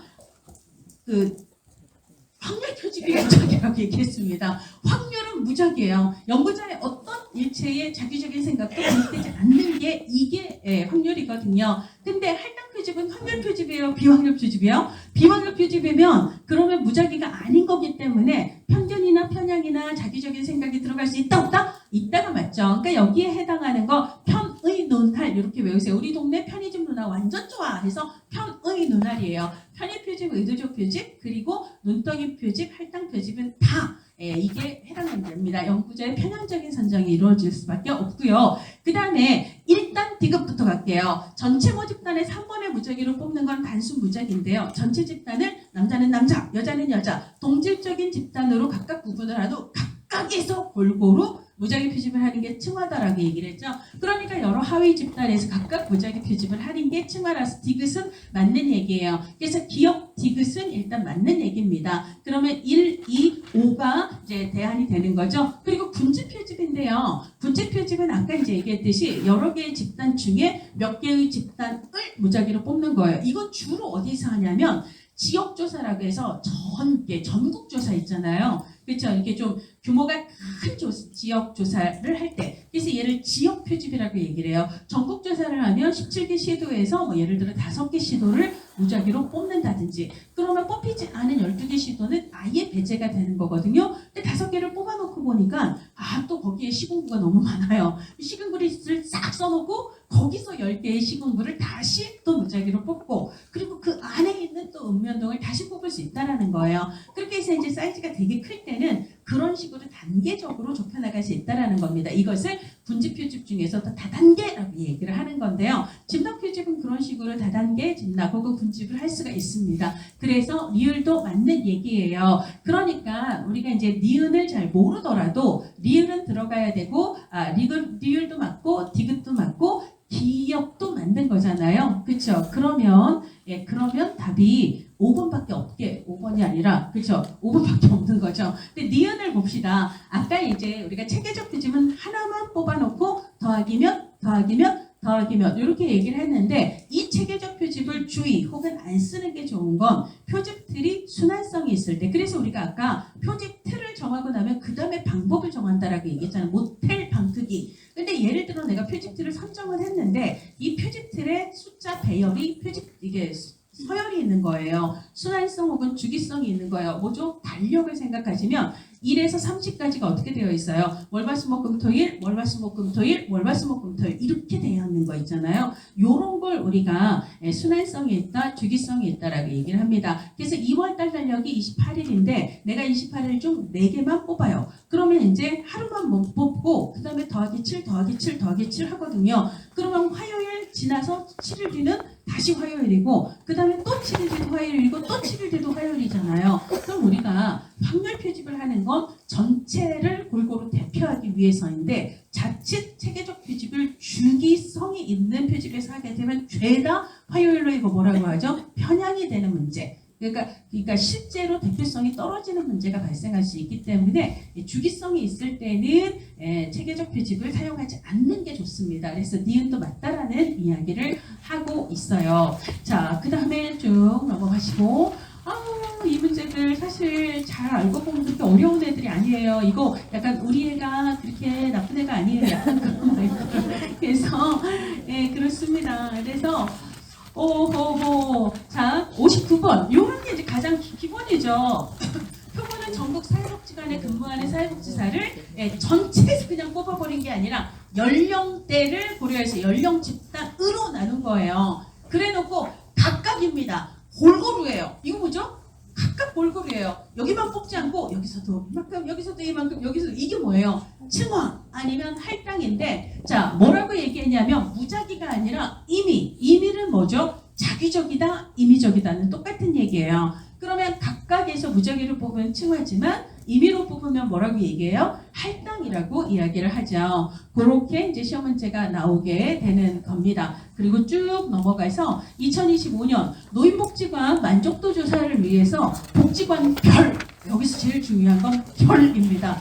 별이에요. 그러니까 이 복지관도 있고 이 복지관도 있고 이 복지관도 있는데, 이 모든 복지관의 등록 인원들 다 리스트를 한 개로 다 해서 거기서 한꺼번에 뽑은 게 아니라, 여기는 여기 리스트에서, 여기는 여기 리스트에서, 여기는 여기 리스트에서, 이 말입니다. 그렇죠? 복지관 별. 그래서 성별로, 연령대별로 나누고요. 거기서 야 무작위라고 얘기하지 않고 여기서는 난수표라고 얘기했는데 글쎄요 지금 이 정도 연령이 되면 여러분들은 조사론이나 자료분석론 책 뒤에 난수표가 있는 부록으로 있는 책으로 공부를 하셨을 수도 있을 것 같은데요. 제가 72년생이거든요. 72년생인데 초등 공부할 때 항상 부록에 난수표가 있었습니다. 어이구 눈빛들이 난 본 적 없어요. 약간 그런 것 같은데 진짜 어지러운 숫자예요. 어지러운 아닙니다.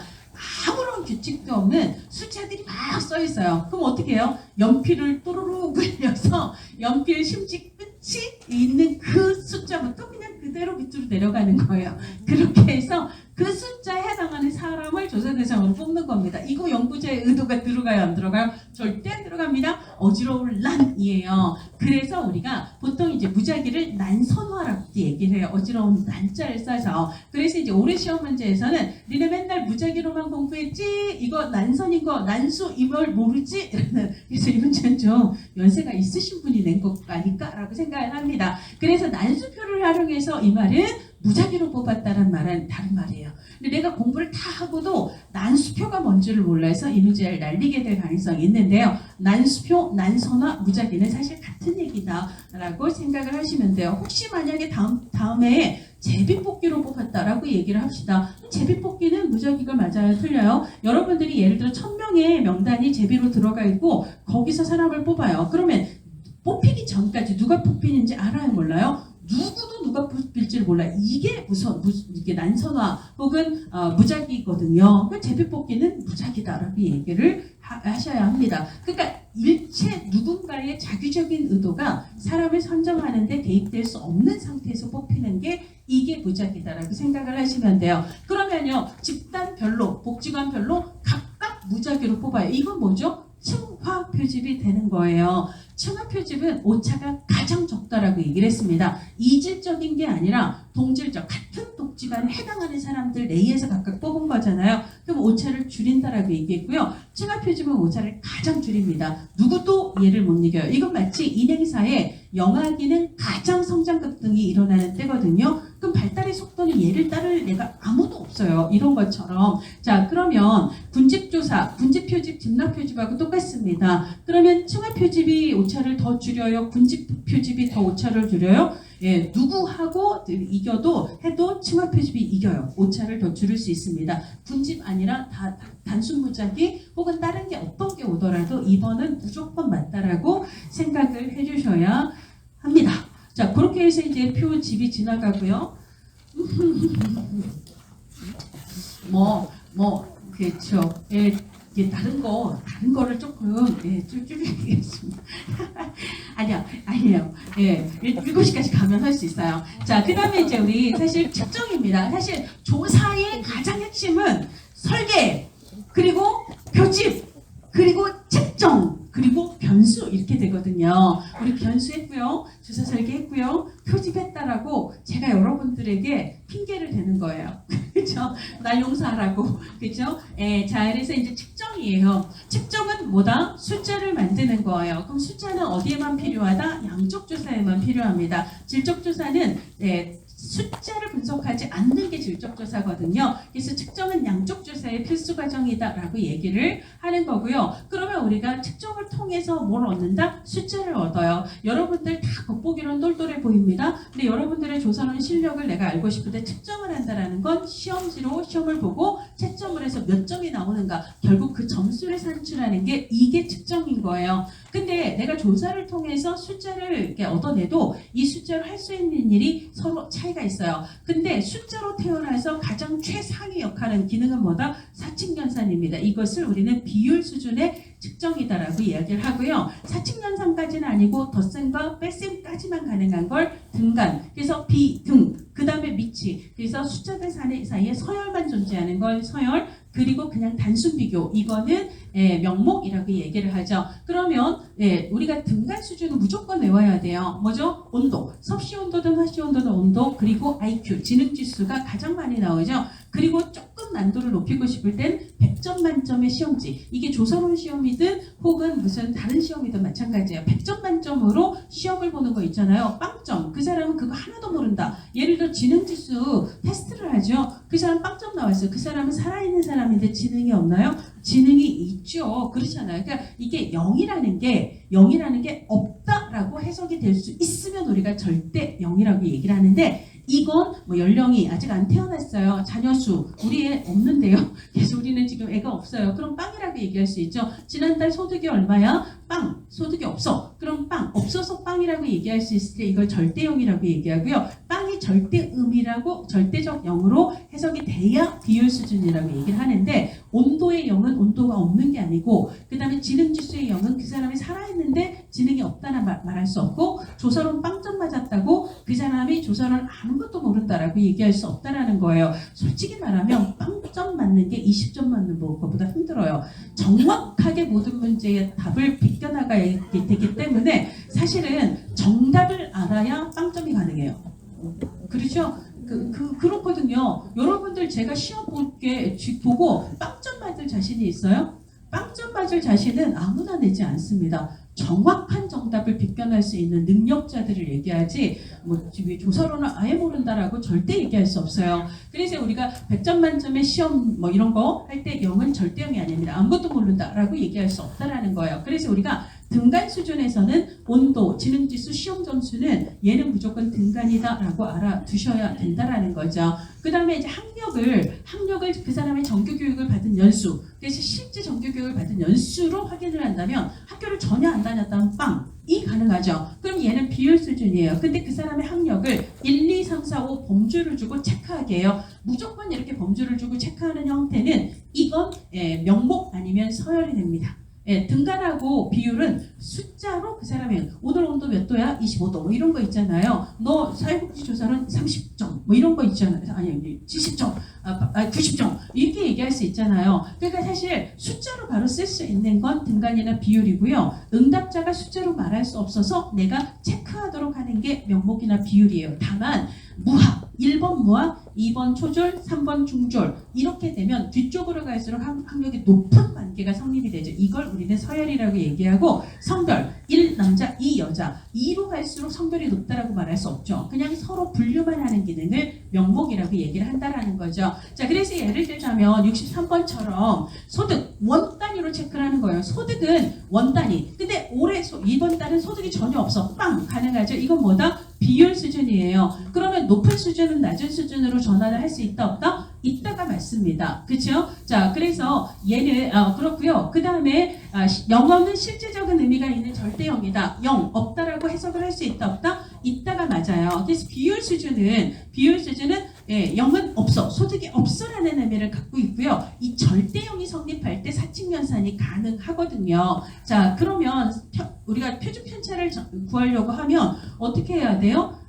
다 더하고 나누고 이런 거 해서 평균을 구하고, 뭐 평균에서 각각 빼서 루트하고 이런 거 해야 되잖아요. 자, 사칙연산을 다 할 수 있다면 5만 잡것을 다 할 수 있습니다. 연산은 다 할 수 있다는 얘기거든요. 얘 비율이에요. 그럼 사칙연산 가능하므로 표준 편차를 계산할 수 있다 없다? 있다라고 이야기를 해야 되죠. 그 다음에 이제 우리가 비율 밑으로 인한 등간에서, 등간의 핵심은 뭐예요? 숫자와 숫자 사이의 간격이 일정하다라는 얘기죠. 자, 그러면 아까 비율 수준은 낮은 수준의 측정을 모두 내포를 합니다. 그러니까 기본으로 비율 수준은 등간의 속성을 가지면서도 절대형이 성립을 하기 때문에 당연히 간격 같고요. 덧셈 뺄셈 가능한데, 얘는 거기에 얹어서 곱셈과 나눗셈도 가능, 절대형도 가능, 이렇게 되는 거죠. 자, 그런 식으로 문제를 푸는 게 있고요. 그 다음에 이제 사례 문제로 이런 식으로 이야기를 하는 문제가 있죠. 자, 그래서 측정해낼 수준 혹은 등급 똑같은 얘기예요. 등급이나 수준 똑같은 건데, 베이비붐 세대냐 아니냐, 이거는 이다 아니다의 단순 구분이기 때문에 명목이죠. 그 다음에 서열이에요. 서열을 숫자로 얘기하는 거, 4.3, 4.2 이렇게 숫자로 얘기하면 이건 뭘까요? 학점을 4.2, 4.3 이거는 뭘까요? 무슨 수준이에요? 이거는 등간입니다. 숫자로 얘기하면 등간 아니면 비율이라고 아까 얘기했어요. 그러니까 응답 범주에 체크하는 게 아니라 숫자로 바로 얘기할 수 있으면 등간 아니면 비율인데, 그 사람의 학점이 빵이라고 그 사람이 이 전공 내용을 전혀 모르나요? 그렇지 않아요. 전 대학교 2학년 때 그 백지를 많이 가지고 재수강 엄청 많이 했거든요. 제가 그때 철거마을에 살았는데 좀 일이 있어서 시험 공부를 전혀 할 수도 없었고 잠을 잘 수도 없었어요. 시험지를 받아들고 생각 자체를 뇌가 그냥 거의 마비된 상태에서 여기서 뭘 써서 뭐 하니 그래서 그냥 내고 나왔어요. 그래서 교수님한테도 불려가고 제 시험을 봐라. 아닙니다. 재수강 할게요. 제가 지금 빵으로 다 깔아놨거든요. 그래서 그때는 뭐 재수강 마음껏 할 수 있었으니까 깼었어요. 그럼 제가 아무것도 모른가요? 그렇진 않아요. 제가 그냥 너무 졸려서 그냥 백지로 냈을 뿐이거든요. 자, 근데요. 그러니까 우리가 4.3, 4.0 뭐 이런 거 3.6 이거는요. 등간이에요. 0이 나왔다고 할지라도 그 사람이 아무것도 몰라. 이렇게 얘기할 수 없어요. IQ하고 똑같은 얘기예요. 자, 근데 A, B, C, D는 숫자가 아닙니다. 숫자가 아니면 명목 아니면 비율인데요. A로 갈수록 학점이 높다라는 서열이 성립하므로 얘는 서열이다라고 얘기할 수 있습니다. 온도, 지능지수, 시험 점수는 무조건 다 등간이라고 얘기를 했고요. 시험 점수도 아까 등간이라고 얘기를 했습니다. 비율이라고 얘기하면 돼요, 안 돼요? 안 돼요. 그 다음에 성별, 그 다음에 흡연 여부는 그냥 핀다 안 핀다, 남자다 여자다 단순 분류잖아요. 그러니까 얘는 명목이에요. 이 문제는 세 번째 기준 통계 분석을 알 필요가 있다 없다? 없어요. 그러니까 여러분들이 모르는 건 일단 제끼고 알고 있는 데에서 답을 찾으면 우리 출제자들이 그렇게 사악하지 않습니다. 그래서 너무 막 모르는 것 같고 씨름을 할 필요가 없다라는 걸 얘기를 해요. 그 다음에 이제 측정 수준이 서로 다른 변수 이런 식으로 묶이는데 예를 들어 대학 전공, 아르바이트 경험 여부는 전공 여부는 서로 높은 낮음이 없고요. 했냐 안 했냐 이것도 그냥 분류이죠. 명목인 거고요. 그 다음에 복지비 지출 증가율 작년하고 올해가 똑같아요. 그러면 증가율이 빵 프로라는 거죠. 왜 증가가 안 돼서 없어서 빵이라고 얘기를 하는 거잖아요. 증가율은. 그러니까 당연히 비율이 되는 거고요. 월평균소득 없어요. 이번 달 빵이야. 그런 비율이 되는 거예요. 온도 지능지수는 아까 등간이라고 얘기를 했고요. 생활 수준이 상중하라고 하면 숫자가 아니죠. 그러면 명목이나 서열인데 상으로 갈수록 높으니까 서열입니다. 혈액형 A, B, C는 높낮이가 있어요. 없어요. 그냥 서로 다르죠. 그러니까 얘는 명목이죠. 앞에 건 서열이고 얘는 명목이기 때문에 4번이 서로 다르고요. 성별, 흡연 여부도 다 명목인 걸 알 수가 있습니다. 보통 이제 이런 식으로 측정 수준을 구분하는 문제가 나오고요. 그 다음에 이제 척도 유형이라고 하는 것은 우리가 이제 사회과학에서는 측정, 척도라고 하는 건 측정을 위해서 사용되는 도구예요. 근데 저는 여러분들이 조사를 얼마나 잘 아는지 모르겠거든요. 근데 여러분들의 조사론 실력을 테스트하기 위해서 단 하나의 문제로 체크할 수 있을까요? 조사론이라는 것 자체가 조사 설계도 있고 측정도 있고 표집도 있기 때문에 보통은 우리가 조사론 실력이 어느 정도인지를 알기 위해서 뭐 20문제, 30문제짜리의 시험지를 갖고 측정을 하게 되죠. 사회과학은 보이지 않는 주관적인 속성을 하나의 숫자로 산출을 하기 위해서 저울에 올라가면 얘가 보여주는 값 하나 이런 식으로 보다는 보통은 이런 식으로 복수의 문항을 가지고 테스트를 하게 된다는 거예요. 그래서 이제 시험을 보는 것도 복수의 문항이 되는 거고요. 그 다음에 자존감을 체크하기 위해서 열문항에 대해서 너 뭐 네가 가치 있다고 생각하니 뭐 이런 것들 있잖아요. 여러 개를 물어보고 그 사람이 어떻게 체크했는가를 합산을 하는 방식으로 점수를 낸다라는 거죠. 자, 근데 사회과 조사에서 가장 많이 사용하는 건 리커트 척도. 그래서 우리가 암기할 때는 네 거 총알 많이 써. 네 거 총알 많이 써. 리커트 척도는 총합 평정 척도고요. 많이 써요. 왜 많이 쓰죠? 편해서 많이 쓰는 거예요. 편해서. 척도 만들기도 쉽고 쓰기도 쉬워서 가장 일반적으로 많이 쓰는 게 리커트 척도입니다. 자, 근데요. 리커트 척도는 우리가 이제 가장 많이 응답하는 건데 보통 이렇게 표에 딱 되어 있고 그래서 뭐 나는 뭐뭐 하다. 그러면 매우 그렇다, 전혀 그렇지 않다 해갖고 뭐 해요, 여러분? 체크하죠. 아까 얘기했습니다. 체크하는 건 명목 아니면 비율이다라고 얘기를 했습니다. 숫자로 직접 쓰는 게 비율 아니면 그러니까 명목 아니면 서열인 거고 숫자를 직접 쓰는 건 등간. 숫자의 의미를 갖는 건 등간부터거든요. 그럼 우리가 숱하게 해본 리커트 척도는 체크 방식이에요. 그럼 등간이나 명목이나 서열인데 근데 매우에서 전혀 그러면 서열이 있어요 없어요? 그 칸 중에 서열이 있습니다. 그럼 리커트 척도의 측정 수준은 뭐다? 서열 수준이에요.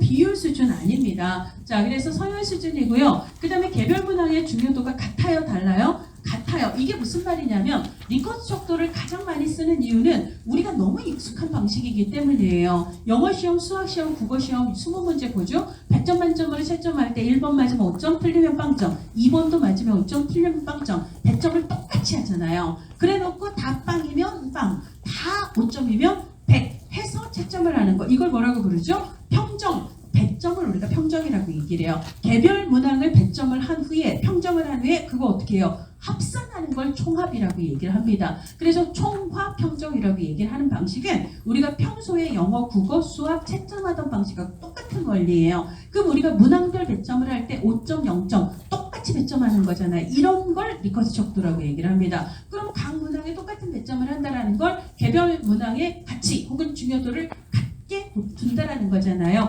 이걸 리커트라고 얘기를 하고 이게 말이 안 돼라고 비난을 한 게 누구예요? 서스톤이죠. 서스톤은 어려운 문제를 맞추면 8점 주고 쉬운 문제 맞추면 2점 주고 이런 식으로 문항마다 뭐가 달라야 된다? 척도치 혹은 가중치가 달라야 한다라고 얘기를 했던 게 서스톤 척도 방식이고요. 리커트는 아니야 똑같이 이렇게 얘기하는 게 리커트 방식이에요. 그런데 서스톤은 논리는 너무 좋은데 문제는 서스톤 척도를 만들려면 모든 문항에 대해서 이건 몇 점 주지? 이건 몇 점 주지? 이건 몇 점 주지가 문항별 강도에 따라서 사전에 이 가중치가 다 정해져야 되는데 이걸 정하는 절차가 복잡하기 때문에 논리적이긴 하지만 많이 쓴다 안 쓴다? 안 쓴다가 되는 거예요. 그런 얘기가 이제 있습니다. 자 그래서 그리고 이제 이거 4번 이런 거 있잖아요. 척도는 뭐라고요? 측정 도구예요. 측정은 뭐라고요? 숫자 만드는 거예요. 숫자가 필요한 건 무슨 연구예요? 양적 연구예요. 그죠? 이 질적 연구에서 측정을 할 필요가 없습니다.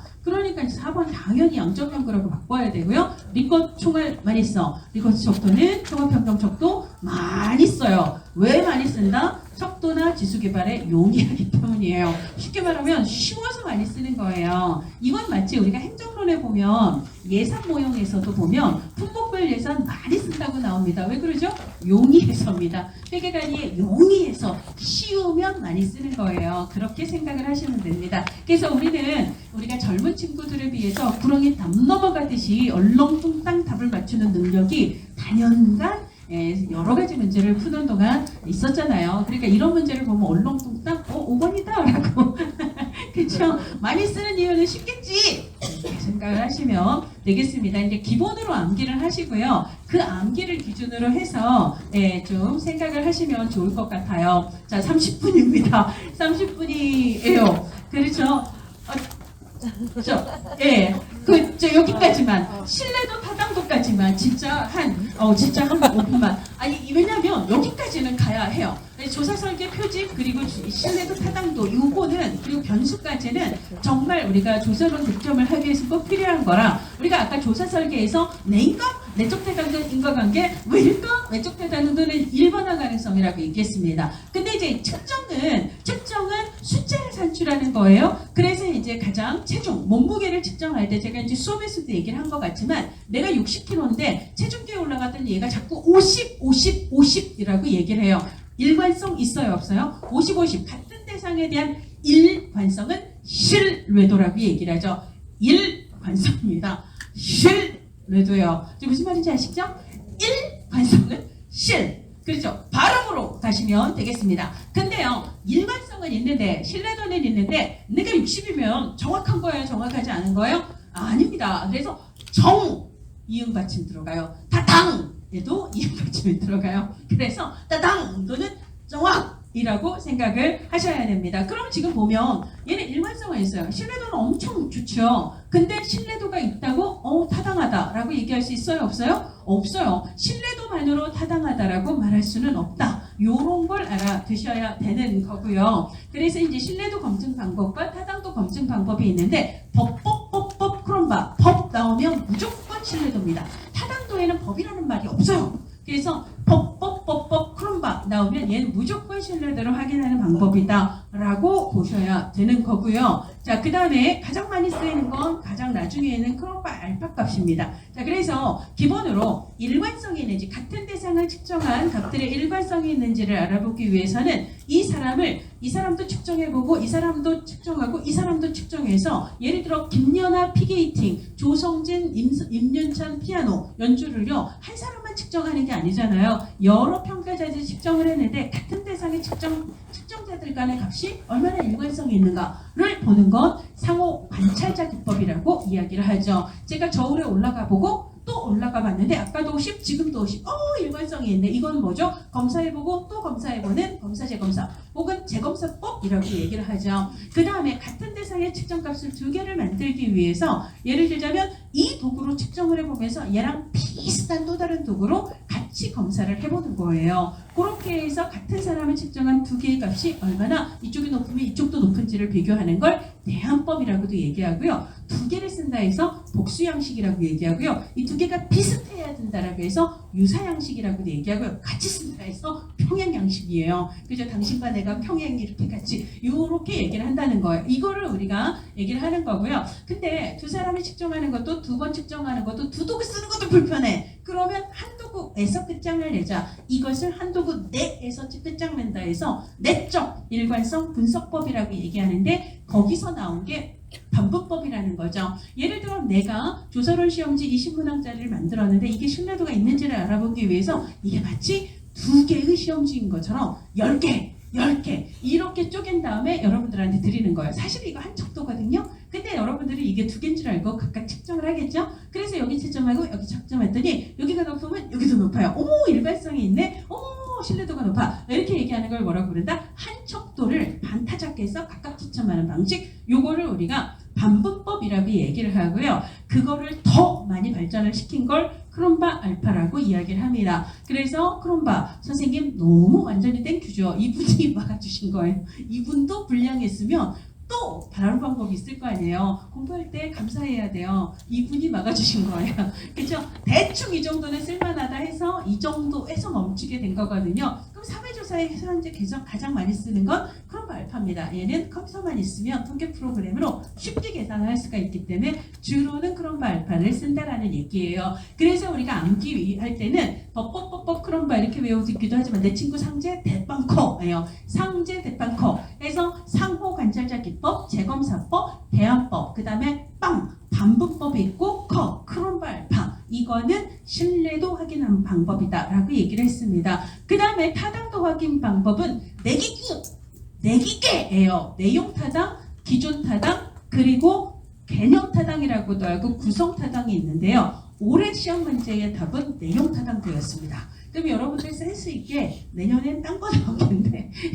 내년엔 딴 거 나오겠네 라고 생각을 하시는 게 좋습니다. 그래서 내용 타당도는요. 전문가가 예를 들어 제가 우울 척도를 만들었다면 전문가가 이 척도를 보고 우울한 사람들의 특징을 잘 구성했네요 라고 얘기를 해주면 전문가가 옳다고 하니 옳은가 보다 이렇게 생각하는 걸 내용. 그래서 내용 타당도의 가장 핵심 첫 번째는 전문가예요. 두 번째는 뭐죠?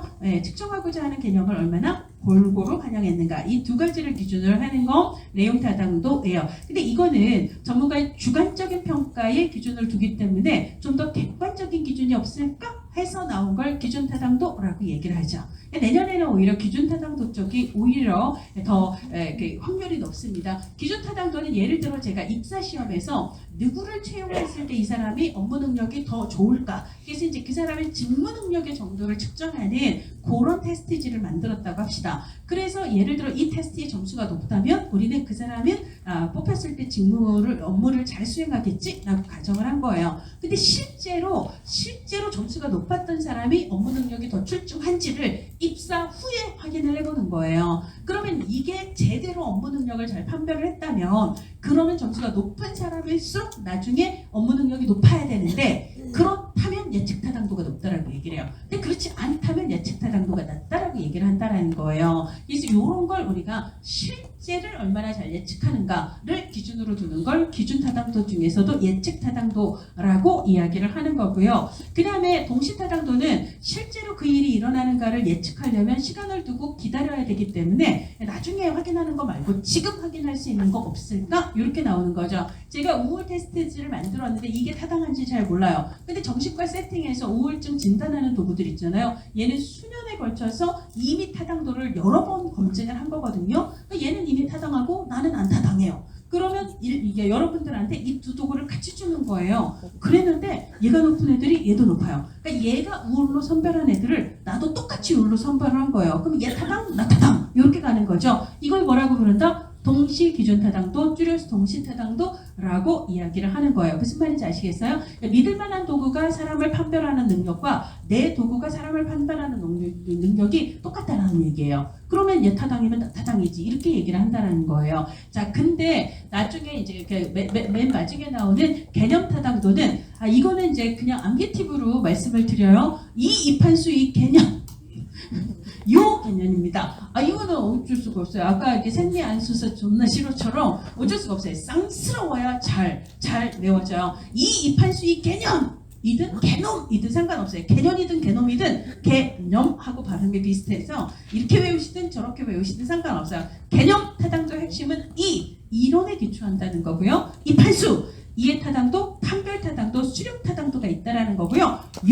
그래서 요는 요인 분석이에요. 그래서 시험 문제는 사실 키워드 게임입니다. 그 키워드가 나오면 이론이라는 단어가 나오는 순간 얘는 개념 혹은 얘는 구성 타당도다라고 이야기를 해주셔야 돼요. 근데 시험에서는 타당도 유형을 구분하는 문제에서 판별, 수렴 타당도 구분하는 게 많이 나오거든요. 판별 타당도는 뭐예요? 서로 다른 개념을 측정하는 측정도구 간에는 상관관계가 높아야 돼요? 낮아야 돼요? 서로 다르면 상관관계가 낮아야 돼요. 이게 높다고 얘도 높으면 안 되죠. 얘는 자존감이고 얘는 우울이거든요. 근데 이게 높은데 얘도 높아요. 자존감이 높은데 우울도 높아요. 돼요? 안 돼요? 안 됩니다. 서로 다른 개념의 상관관계는 서로 낮아야 된다라는 것. 그래야 서로 다른 개념을 판별할 수 있는 거잖아요. 이걸 판별 타당도라고 얘기를 하고요. 서로 같은 개념의 측정도구끼리는 값이 상관관계가 높아야 되죠. 그러니까 이것도 이 시험지도 조사론 시험지고 이 시험지도 조사론 시험지예요. 그럼 조사론을 잘하는 사람은 여기서만 점수가 높고 여기서 낮으면 돼요? 안 돼요? 안 되죠. 그렇죠? 조사하는 사람은 잘하는 사람은 같은 능력을 측정하는 거니까 둘 다 높아야 되죠. 상관관계가 높아야 한다. 이걸 수렴 타당도라고 이야기를 하는 거죠. 그래서 시험 문제에서 진짜 여러분들 너무 끈질기죠 제가. 진짜 너무 미안해요. 진짜 너무 미안해요.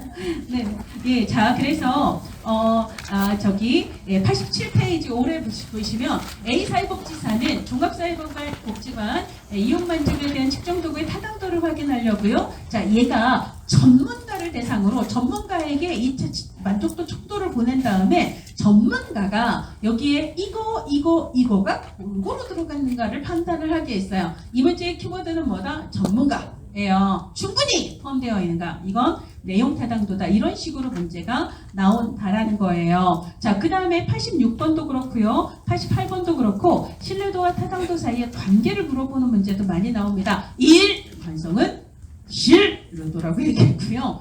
정확한가는 타당도라고 얘기를 했어요. 측정하고자 하는 바를 얼마나 정확히 반영하는가예요. 이게 이제 타당도라는 거고요. 자, 그 다음에 4번을 봅시다. 필요 충분이 나오면 무조건 틀립니다. 필요 충분은 이게 조사 설계에서도 나올 수 있고 측정에서 나올 수 있는데요. 필요 충분 없어요. 그냥 틀려요. 자, 그래서 우리가 아까 조사 설계에서는요. 내적을 먼저 타져요? 외적을 먼저 타져요? 내적을 타지죠. 예를 들어 내가 전체를 다 조사할 수 없어서 100명만 조사했더니 인과관계가 나왔어. 그럼 이거를 외로 이렇게 되는 거잖아요. 그럼 여기서 말이 됐다고 전체에서도 말이 돼요? 안 돼요. 그래서 우리가 충분하진 않아요. 이것만으로 이게 충분하다고 말할 수는 없지만 적어도 우리가 외적 타당도를 따지기 전에 뭐가 필요해요? 내적 타당도는 있어야 돼요. 그래서 내적 타당도는 외적 타당도의 필요 조건이다. 맞는 거다라고 보시면 돼요. 자, 근데 신뢰도가 있다고. 아까 내가 60인데 50 신뢰도는 있거든요. 신뢰도가 타당도의 충분 조건일 수 있어요? 이것만 있으면 이것도 충분히 있나요? 아니에요. 그렇죠? 네, 그렇습니다. 자, 근데 타당도는 정확하다라는 얘기예요. 그러면 이 저울이 정확하려면 내가 60이면 올라갈 때마다 60을 가르쳐야지 막 들쑥날쑥한데 그걸 갖고 정확하다라고 말할 수 있어요? 없어요? 없어요. 어떤 저울이 정확하려면 일관성은 기본 디폴트가 됩니다. 그래서 일관성 없는 정확성은 있을 수 있다 없다? 없습니다. 즉 신뢰도 없이는 타당도가 성립할 수 없습니다. 달리 얘기하면 타당도가 성립하려면 신뢰도는 꼭 필요해요. 이걸 신뢰도는 타당도가 성립하기 위한 필요 조건이다라고 얘기합니다. 그렇지만 신뢰도가 있다고 타당한 건 아니에요. 그죠? 일관성이 아무리 있어봐야 나 정확하지 않거든요. 자, 그래서 기본으로 신뢰도는 타당도가 성립하기 위해서 꼭 필요한 조건일 뿐이지 뭐 그것만 있다고 당연히 정확한 건 아니에요. 그죠? 자, 그래서 틀리고요. 타당도가 높다면 타당도 높다라는 거. 타당도는 신뢰도 없이 성립을 한다 안 한다? 안 해요. 그러니까 타당도가 높다라는 말. 어머 이건 정확해. 내가 60인데 60 정확히 잘 해줘. 그러면 얘는 신뢰도가 있어야 돼요? 없어야 돼요? 당연히 있다는 얘기죠. 타당도가 높다면 신뢰도는 당연히 있는 거를 얘기합니다. 자, 그 다음에 3번. 이것도 꼭 알아두실 필요가 있는데 우리가 항목은 문항하고 똑같아요. 우리가 특정 문항들이 있잖아요. 문항의 수가 많을수록 신뢰도는 높아지는 경향이 있습니다. 예, 이거를 이렇게 생각하세요. 자존감을 세문항으로 측정하는 것과 있고 백문항으로 측정하는 경우가 있다고 합시다. 여러분 상상을 해보세요. 다 자존감인데 백문항이에요. 읽다 보면 무슨 생각이 들죠? 다 그 말이 그 말 같아요. 그래서 우리가 전문 용어로 까로, 그죠? 사사사사. 오오오 깔게 되죠. 겁나게 일관성이 높아집니다. 그래서 그렇게 생각하세요. 문항이 하나 주면 깔아요. 그래서 사사사사 이거가 일관성이에요. 근데 신뢰도가 높아지는 경향이 있어요. 물론 이제 꼭 그래서만은 아니지만 그렇게 암기를 하시라고요. 그죠? 문학수가 말하자면 까로 일관성 겁나 높아져. 신뢰도 엄청 높아져. 이렇게 생각을 하시면 되겠습니다. 자, 이렇게 진짜 너무 죄송해요. 우리 1시간 도장을 아까 한다고 했으니까요. 1시 45분까지 1시 45분에 지금 12시 40분